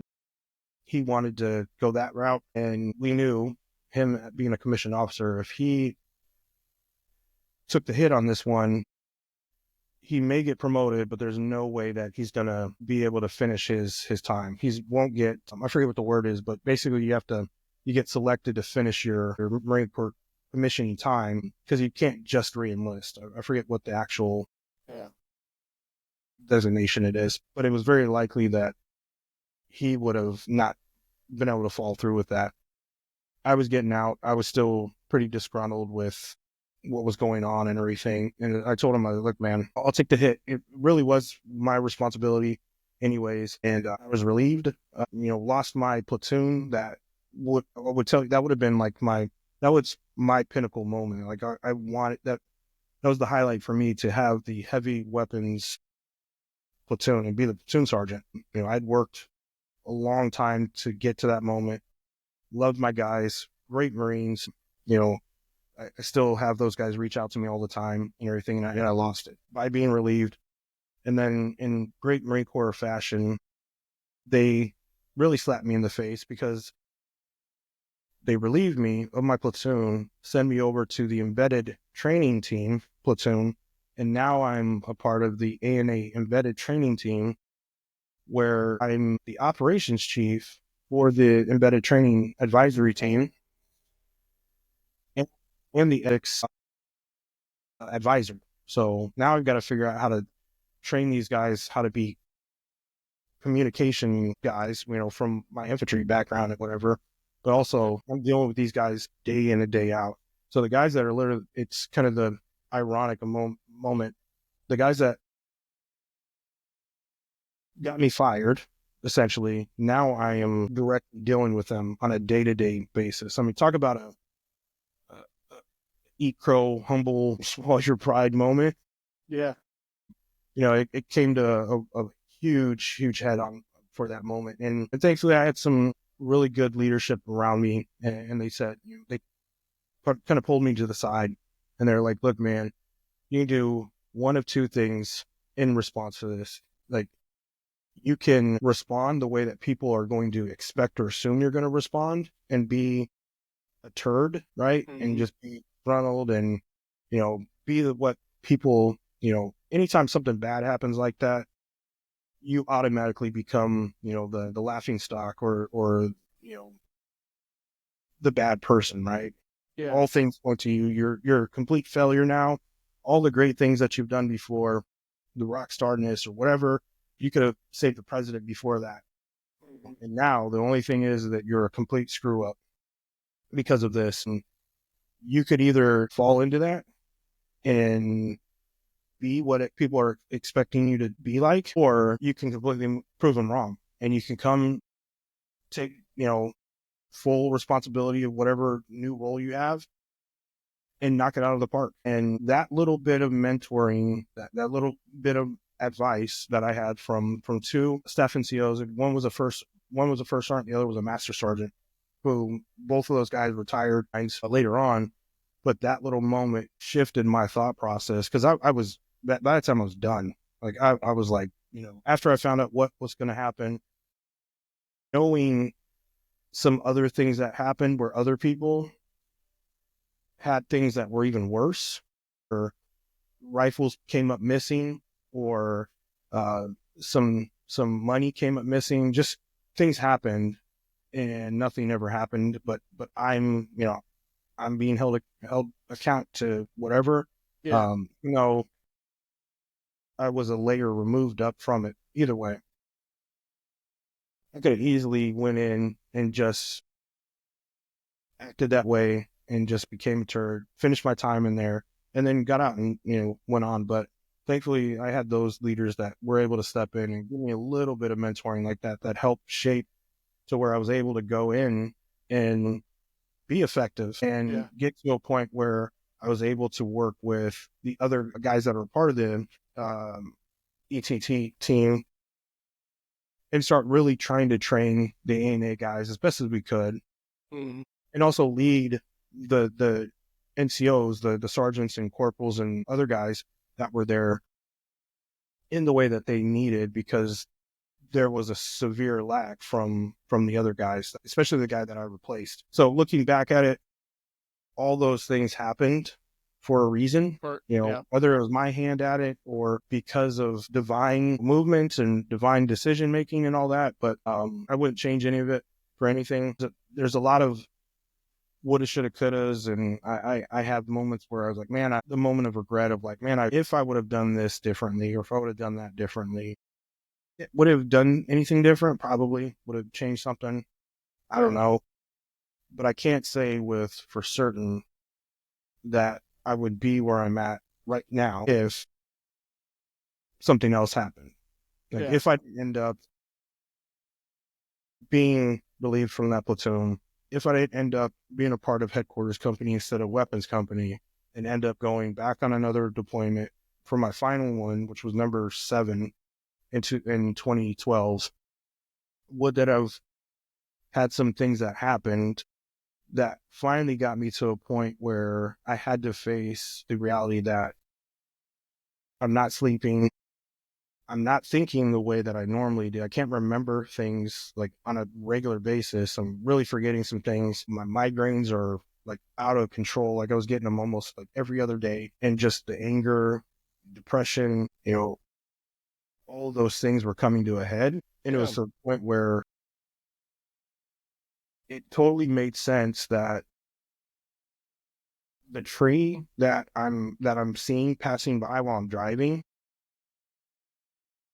made sense to turn into it while I'm driving, or I could just keep going straight. I don't know what's on the other side of this, but that makes more sense to me than actually making the turn, because I'm done. I'm so tired. I'm so drained. And I feel so hollow that decision didn't matter to me. If I ended up crashing or swallowing the pills that I had because I had reconstructive surgery to my shoulder. If I just took all those and didn't wake up, it would be fine. But that's what all that, the last hour and 50 minutes of me rambling got me to the point where you get to the point where that makes more sense than living your life with the purpose that you're supposed to live. Forgetting that if I choose to remove myself from it, what are my 2 kids going to do? What is my wife going to do? Who's going to lead them? Who's going to show them right from wrong? Expecting other people to pick up my slack. Like I wouldn't do that in the Marine Corps. So why would I do that in my personal life? Like expect that, well, maybe somebody else will step in and maybe they'll tell them about Jesus. Like, why would I do that? Why would I leave that up for someone else? Yeah, it's crazy because this is going to transition into the next stage where you go to the Wounded Warrior Battalion and stuff. And it's so prevalent because I've talked to so many people that are dealing with this, and at this point in their life, it's almost like you're juggling, what's better, one or the other. And you're in this stage where you don't even know which direction to go. So for Wounded Warrior Battalion, can you let everybody know kind of what Wounded Warrior Battalion is and kind of what it does for the troops?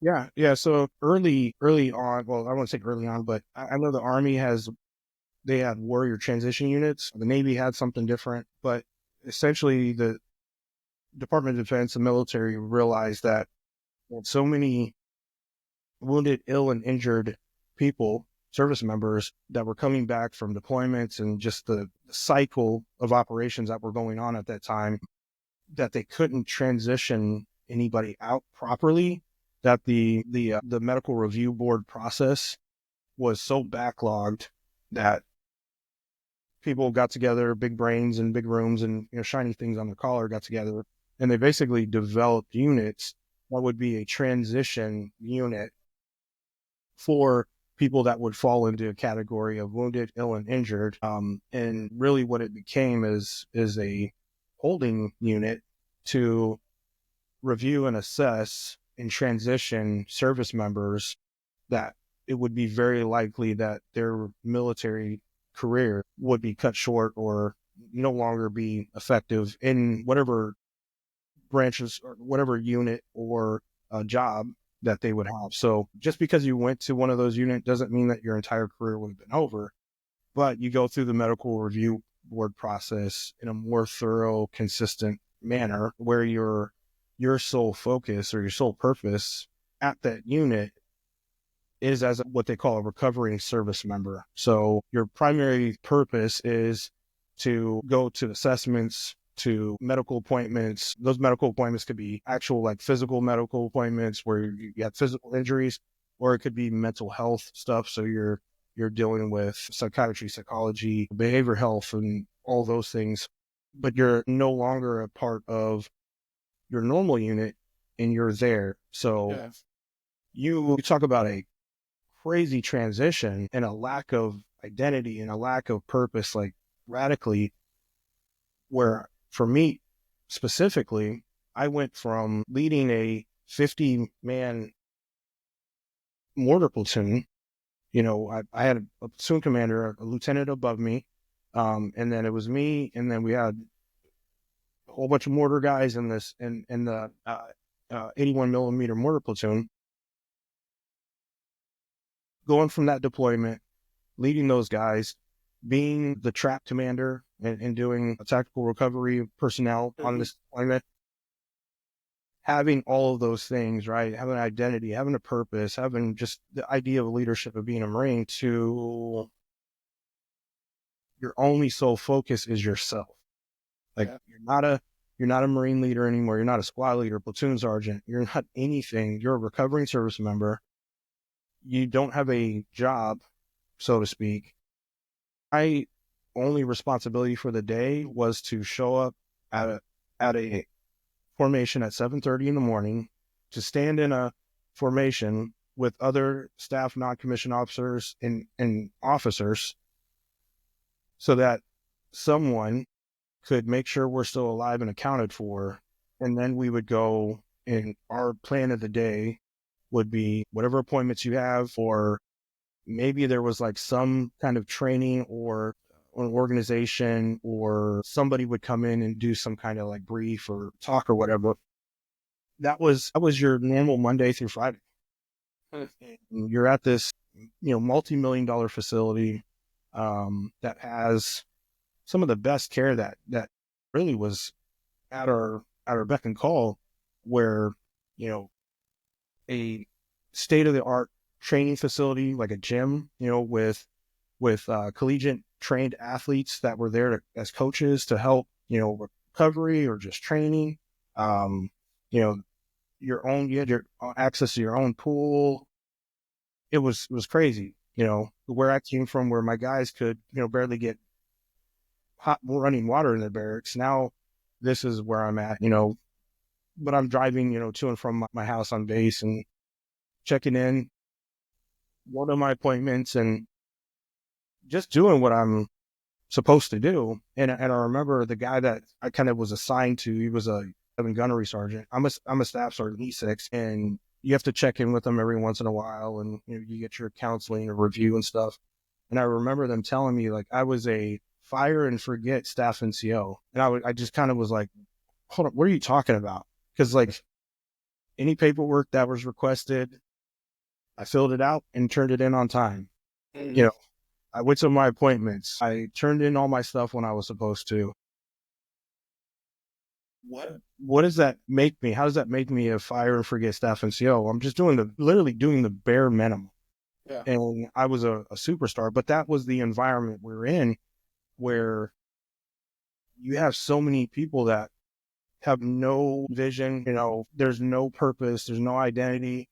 What does scripture say? Like, where there is no vision, The people perish. Yeah. people will perish, right?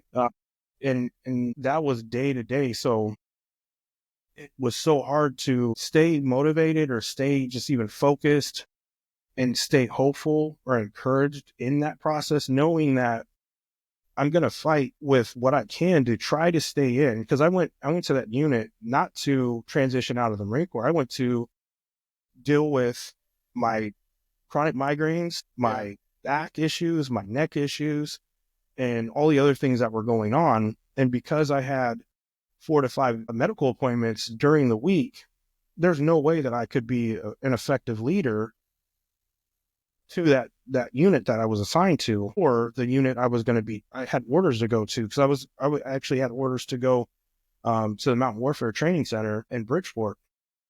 And there was no way I was going to get cleared to go there having all those medical things. Because at that time I was doing everything under the radar. Like, only a select few people in my chain of command or my leadership knew what I was doing. They were covering, they knew I was going to these appointments and all that stuff. But it got to the point where it just became too much. And, so you go from that point of where you feel a part of the club, you feel like you're a cog in the wheel of everything, right? You might be a little cog, but you're a part of it, to nothing. Like, you just become a number, and that number is non-existent now, and you're kicked to the curb. So you really become unimportant. And, and now you transition to this other unit to where there is no hope, or the hope that you're trying to find is almost non-existent. And you struggle through that, on top of trying to figure out what's really wrong with you. Are you broken? Like, I can't think straight. I feel like a failure because I can't get anything done, because if I have a migraine, I got to go lock myself in my closet, and I really want to just rip my brain out because it hurts so bad. And you're fighting through all that stuff while trying to lead your family, or thinking that you're leading your family, because you have some extra time on your hands. If you've been gone for so long, now my wife and my kids have me home, and they want to try to go do all these other things with me. They want to spend time with me. They want to try to get me out and go to Disneyland, or go here, go to the park, and go to the movies, the beach, and all this other stuff. But I'm completely shut down. Like, I don't want to do anything, because one, I don't want to go out in public because it makes me nervous. I get, my anxiety ramps up and all that. So you're fighting through all of these things while you're trying to stay as sane as possible and not blow your gasket. And, I could only put so many holes in the wall. I can only rip so many doors off the hinges, throw things in my house, act a dang fool, and literally just throw tantrums. Yeah. Because I didn't get my way, or my wife called me out, or she disrespected me, or my kids didn't listen, or whatever. And I would absolutely lose my mind and throw a tantrum. And then now you're like, crap, now I got to figure out how to fix this. And not only do I got to fix this relationship or mend and try to get back to my house where we could live together somewhat appropriately, but now I've got to figure out how to replace this door in base housing, or replace this banister that I ripped off the wall. But then you get to the point where you're so dead inside that the relationship between you and your wife, or at least for us, it became like we were roommates. Yeah. And, my kids in Southern California on base in a cul-de-sac, and not every day was like that. Like, it wasn't all doom and gloom like every day. There were good days and everything. But again, I remember more bad days and times that I completely just turned my back on my family more than anything. But I remember my kids would come and ask me, would I go outside and play with them? There's really not a bad day of weather in California, Southern California. My kids were young. We lived on base. We had a nice park near us. they wanted to be kids, and I would tell them, no, I'm busy. Well, I was busy sitting on the couch, feeling sorry for myself, and there were times where I had to figure out, like, the medications that I was on were not helping. There was a medication that literally turned me into a zombie. Yeah. And I'm convinced I'm like that 1% person that, most side effects that are listed on there affect me. I'm that 1% because I definitely, were affected by many of them. But struggling through all of that, like, it just kept getting worse and worse and worse, where there was no sense of hope. There was no sense of, like, light at the end of the tunnel. So again, that idea of, well, I'm just going to remove myself because, one, I'm tired of it. I just don't even care anymore. But it's got to be so much easier for my family. Will they miss me? Probably. Yeah. Will it hurt? Probably. But how much longer will I continue to do this and destroy them? To either one, they're going to completely leave anyways. How my wife stayed around long, only God could tell you the true answer behind that. But it was that either I needed to take myself out of the equation, or they were going to leave, or I was going to end up in prison for something. Yeah. Something was going to happen. But during that time, at those transition units, especially early on, there are so many great organizations, and there's a lot of people that flooded the scene wanting to help. And they wanted to show people that, served and been in overseas, and that people cared, and there's great things out there. So you could participate in some really cool things, like you could learn how to surf, you could go to Nike camp, and you could do internships. And there was a lot of, like, all these different programs and all this stuff that happened. And they were great. They were helpful. But at the same time, there was, for at least the guys that I kind of ran in my network, or the guys that we kind of huddled up, we kind of felt we didn't want to partake in them, because we'd boil it down to this way: is one, we didn't deserve that stuff. Most of us, we had all of our limbs for the most part. Some of them might have holes or, some scars and stuff like that, but we were put together.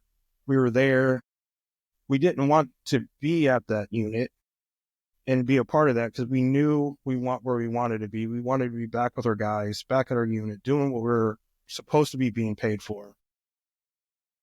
So you didn't want to participate in any of these things because you didn't feel like you deserved it. But then also, on the other side, is if you participated or you went to some of these, then you were somewhat admitting that something was wrong.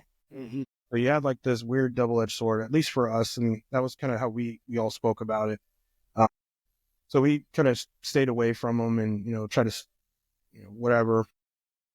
But this one program kept popping up. It was still new. The guy at that time, who I know now, Chad, actually was just talking with him before I came home, started this organization because he went through his whole process of trauma and dealing with shooting when he was a police officer, his time as a contractor in Afghanistan, and being an advanced support operator in Afghanistan, and just some other things through his career. And he was able to have someone come alongside of him, help him, and really point him on the correct path, and not try to Band-Aid fix things and try to justify or avoid the consequences of things, but truly fix the problem. And he had someone finally step in, mentor him through that. And as he says it, he felt like he found, like, the cure to a certain cancer, and he wanted to share it with other people. So the best way he thought was, man, I'm going to start a foundation. I'm going to start an organization, which became Mighty Oaks.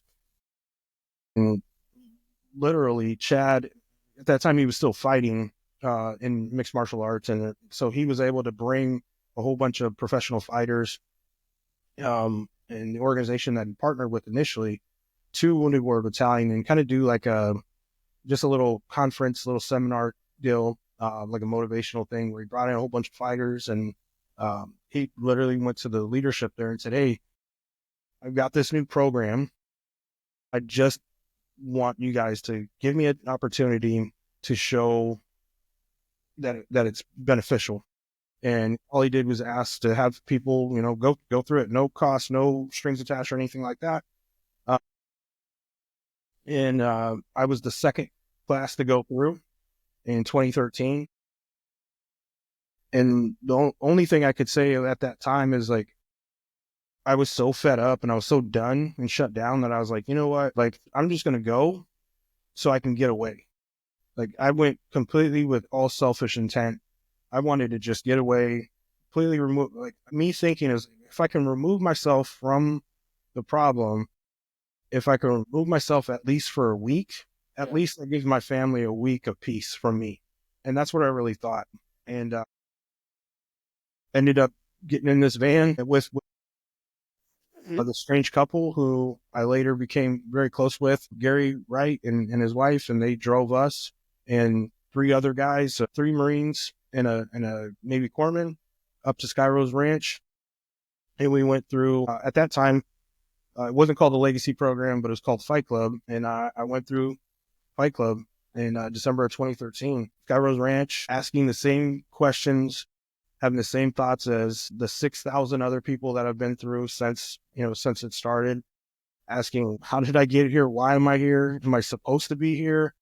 Was this the right thing? What are these guys going to tell me that I already don't know? What is this whole Jesus thing true? Like, is the Bible thing true? Like, I know what I'm doing with faith, or all of the culmination and combination of things that people come to the program with. Or the other one that we hear, as we hear often, is if this doesn't work, if this doesn't do something, that's it. I'm done. This is my last ditch effort. I don't necessarily remember myself saying anything like that, but I knew that was on the horizon, because it was only a matter of time before I went back home, or if I didn't change anything, that I was going to lose my family some way, whether that's by me completely taking myself out of the picture or my wife packing up everything and saying, I'm done and leaving. Yeah. Because it was only a matter of time. But I sat there through the same classes, just as many other people, asking those same questions, fighting those same things. And then on Wednesday, that legacy class came around. And I'll tell you, even to this day, the regret that I have is really not thinking this through early on, but the idea of legacy or really what that means, I had no thought of that ever in my entire life. Like, it never dawned on me. I don't think I ever had a moment where I thought in the idea of me leaving a legacy. Yeah. What does that truly mean? Like, did I want people to remember me not as a dirtbag? Well, yeah. Like, did I want people to respect me? And if I were to pass, like, would people say good things about me? I hope so. Yeah. But that's not leaving a legacy, right? That's not what we're talking about. That's not what truly should matter. And anybody that would tell you is like, I don't care what anybody thinks about me. If I die, like, I don't care if somebody, is sad or isn't sad.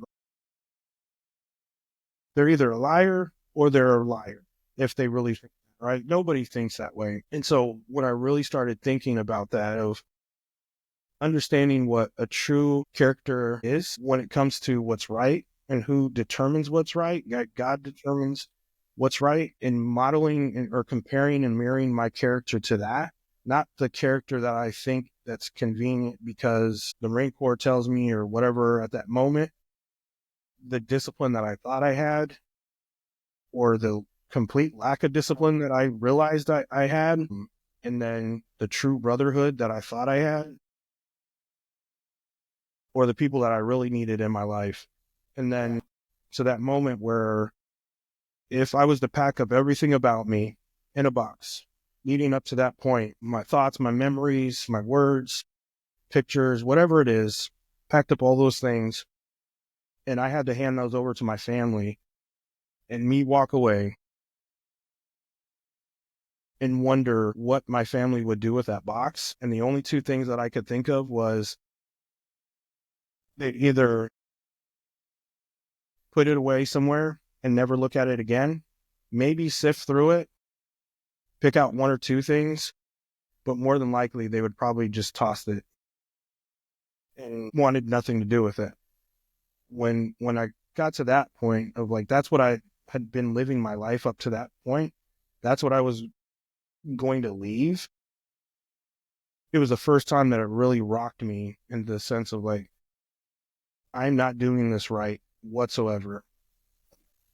And once the legacy class hit, and that final point for me to say, without a shadow of doubt, without any issue, that I'm drawing the line in the sand, that I'm no longer living for myself, but it is, I'm crucified with Christ. It is no longer I who live. And I completely submitted my life to Christ. It was literally like a moment. As I opened my eyes, I had this like flooding like situation. I don't know what, I'm not going to say heard voices or any feelings or anything like that, but I had a moment of clarity that came over me that quickly it was like a flash in the pan, because then I immediately went to, am I really ready to make this decision? Am I really ready to give up drinking? Am I really ready to give up, not watching pornography? Yeah. Regardless if I did it often or whatever, just the idea that if I wanted to, it didn't matter, like whatever. But those things immediately flooded into my head of like, what if I want to talk to some other girl or my Facebook page, or whatever it is, immediately started flooding me. And I had to fight through all those things and just make a commitment of like, none of those things have helped me or been beneficial. So I've got to push forward on this, and I'm going to draw the line in the sand, step on the other side of it. And, as Paul says, like pressing forward, not looking back, right? That there's no reason for me to look back. I already know where I came from. Like people might say, well, you could look back to see how far you came. What's the reason? You know exactly how far you came. You know what you've come from. Why look back? So I'm going to press forward towards the goal and walk that out in daily obedience as best as I can, not for my own doing, not for my will, but for his, right? That when we answer that question of what's the purpose of life? Well, purpose of life is to honor and glorify God with everything that you have, whether you eat, sleep, or drink. Or you do. That's all we need to do. And when we do that, when we honor and glorify God through our daily obedience, there's no question it's not going to be easy, but it's going to be right and it's going to be worth it. So you can get rid of all the doubt and the worry and all that stuff, and that lack of hope that I didn't have before, I now had. Yeah. When I was able to start working through the early sexual abuse trauma that I had when I was a 5-year-old kid, faded away. Yeah. That it's not that I forgot about it. It's that it wasn't important to me anymore. I didn't forget about it. I just remember it differently. The fact that I was able to reconcile with my dad through the abuse and the situations that we had growing up, and that where I can see my dad sharing scripture on social media now, or asking me questions and stuff, and having those conversations. Yeah. To have conversations with my son about theology, and to be able to walk through those things, help my daughter with her classwork, her apologetics class or her biblical studies class for her school, and to be able to help walk her through that because she trusts in to come to me and to help her lead that. And then also to lead my wife in the way that she deserves, not because I'm a dictator and I have the authority to do it. I'm not trying to boss her around or anything like that, but it's because I get to lead her in a God-honoring way, that we're in this fight together, that I have to, the same way I trust her to serve in her role, that she's going to trust in me to serve in my role. But the only way that she can trust in that is for me to give her a reason to trust me in that I have to show up and be consistent in order for her to put that trust in me. Because if it was all the stuff before where I would go out leave for a weekend on time. At times, she would be blowing up my cell phone, trying to find me. I'm out just doing who knows what. And I would come home. We would go through our whole spat, argue, fight. I would plead my case, say, I'm never going to do it again. I'm sorry. Mm-hmm. But it didn't take much longer. I did it again and I did it again. So all I was doing every time was like, I would pick her up, hold her up. Hey, I got you. And then completely body slam her down. Yeah. And she was used to that. So it took time for us to rebuild our trust relationship where I lied a lot and I thought I was a really good liar. My wife, I would say she's like the Jason Bourne of like figuring out lies and stuff, but she always caught me on them. She would always figure things out because inevitably it would come out. You can only hold stuff, but it took a long time to rebuild our trust to where, simple things early on where I could leave my phone and just leave it there and not have a worry of anxiety because a text message or a message might come through that she would see, Mm-hmm. early on where I would put my phone in my pocket and, if I took my pants off, I'd ball it up and kind of hide it somewhere to where she could get it. But I had built that type of environment that she became very used to. So when it came time to restore that trust and rebuild our relationship, it took a long time and it took a lot of work through that because me coming home after the program thinking, okay, I made the decision. I'm going to start walking this out.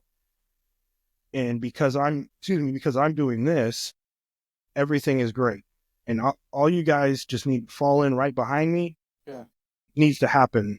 Like, I really thought that that's how it should have worked. The reality is all that wake, destruction, and stuff prior to that was still there. And I might have been able to go to God and work that out with him and plead for forgiveness and be forgiven for that because I repented, but there still had to be work done between us.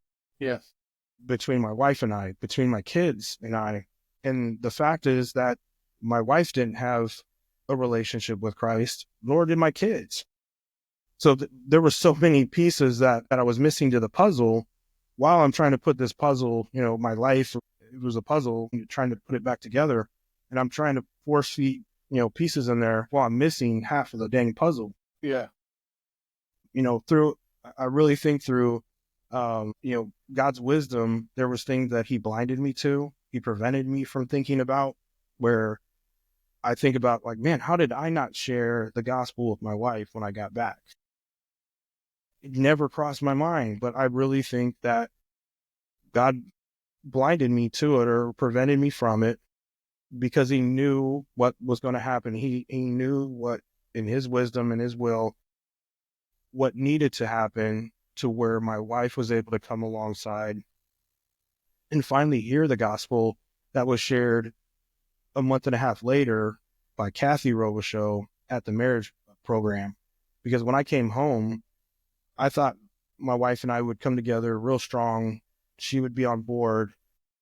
But in reality, we were probably the furthest away when I came home because we were on completely different playing fields. And as she would say it, she felt like I was on this road to righteousness and everything was great in my world. And I just left them in the dust, which I had done so many times before with, hey, I screwed up. I'm sorry. Hey, let's forget about this. Let's just move on. And then I would just move on. And I would never really work on trying to change. I would never really try to restore whatever happened or make any changes between it. And except like, I would say I was sorry, but it was, hey, I stepped on your toe. I'm sorry. Mm-hmm. I might have been completely remorseful in it, but I didn't have a strong conviction of it, as I do now. Of that, if my wife and I get into an argument, even in that moment, immediately after, I have an overwhelming conviction of like, that was not right. I need to fix this, regardless of who is right, who's wrong, or whatever. I could be 10% in the wrong, but I'm going to have to be 100% accountable for that 10%.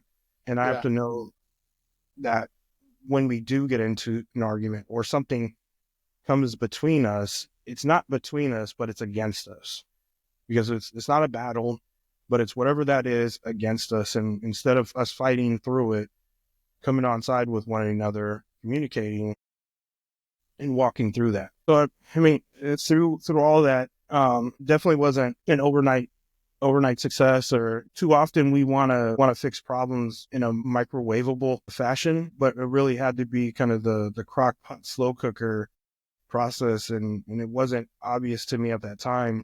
There had been good days and bad days where things would be going great for like a week straight, and it could be just one of those small little things, and it just bam right back to it. And even in that, I had to be very mindful in my wife's response,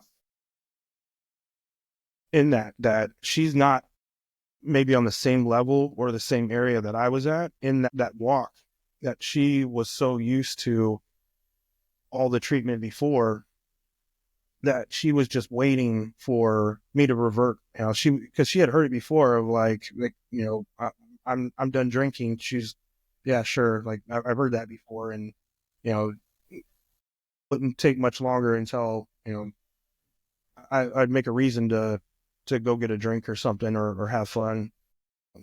So I had built that standard or expectation. So it took a lot for me to work through it, and a lot of, self-sacrifice of keeping myself out of things that would potentially put me in there. So even though I wasn't drinking, I had to avoid going to certain functions or stuff. UFC fight parties, were, especially at that time, were, a big thing. They're not so big anymore.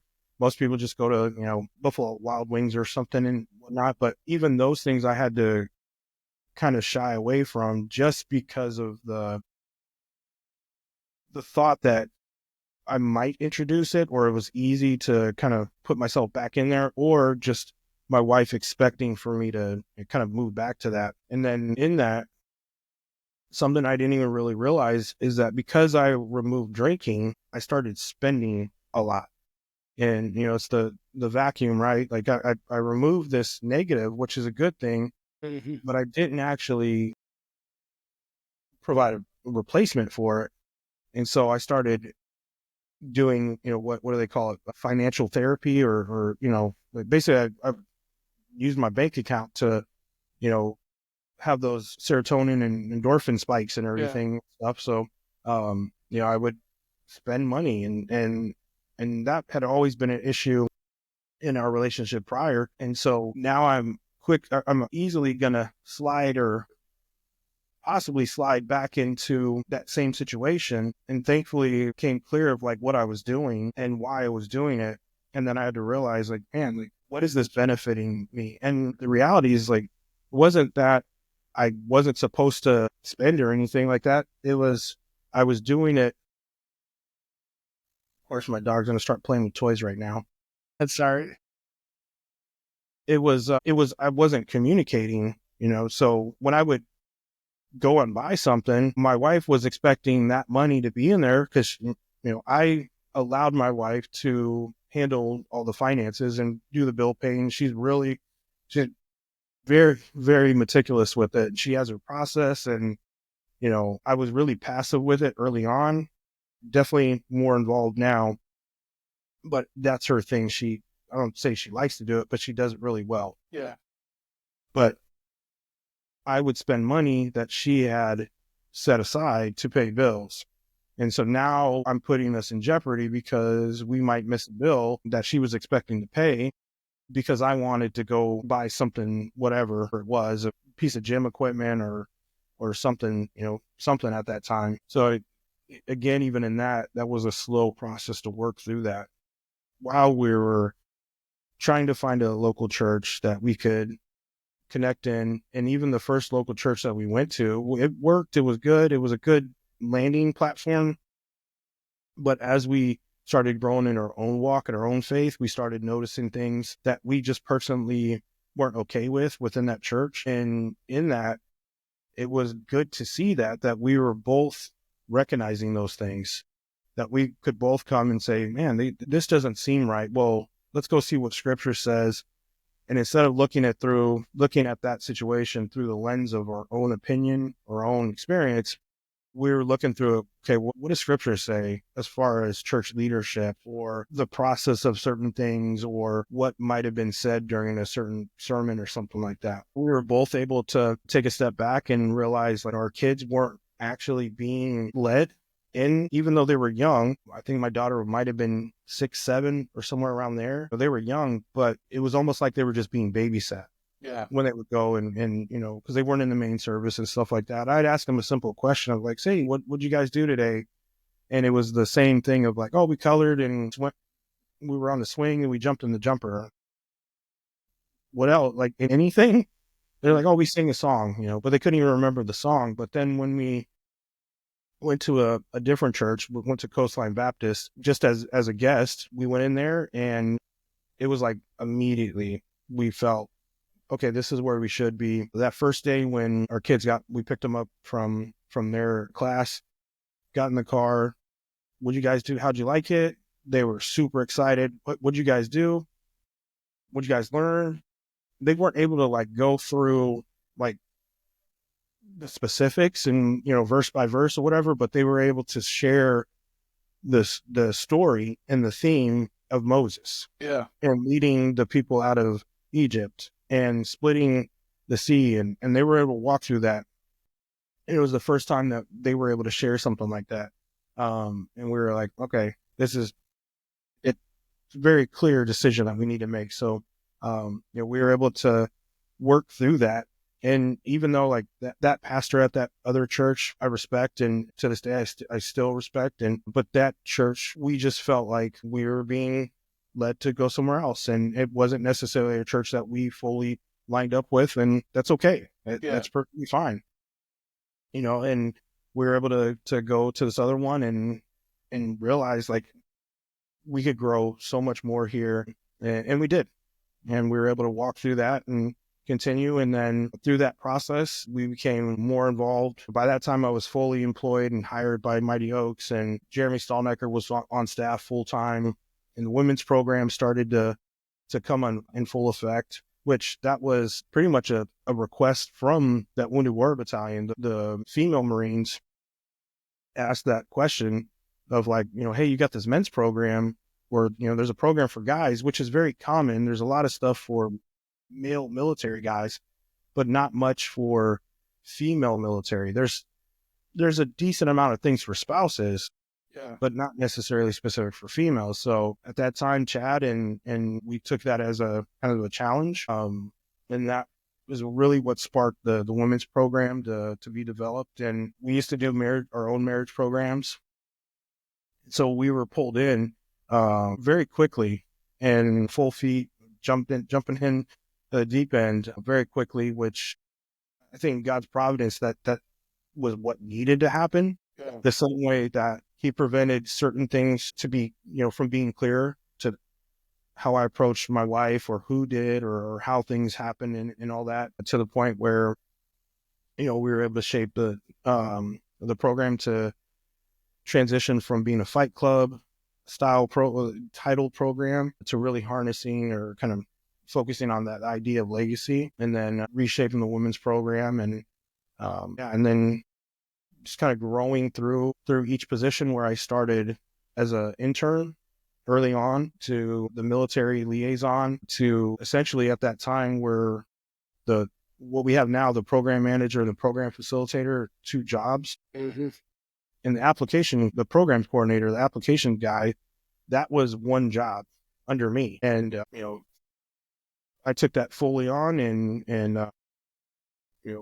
worked through that, and other people started coming on, and the organization started growing and growing and growing. And next thing you know, we went from having a place in California to Virginia, to Texas, to Ohio, Montana. And I really hope we stop planning more locations, but I know there's a need, but it definitely comes with more risk and more challenges. It's been an an incredible ride, just for these 10 years and however long, God wants me in this position. I'll stick around, and I'll keep doing it.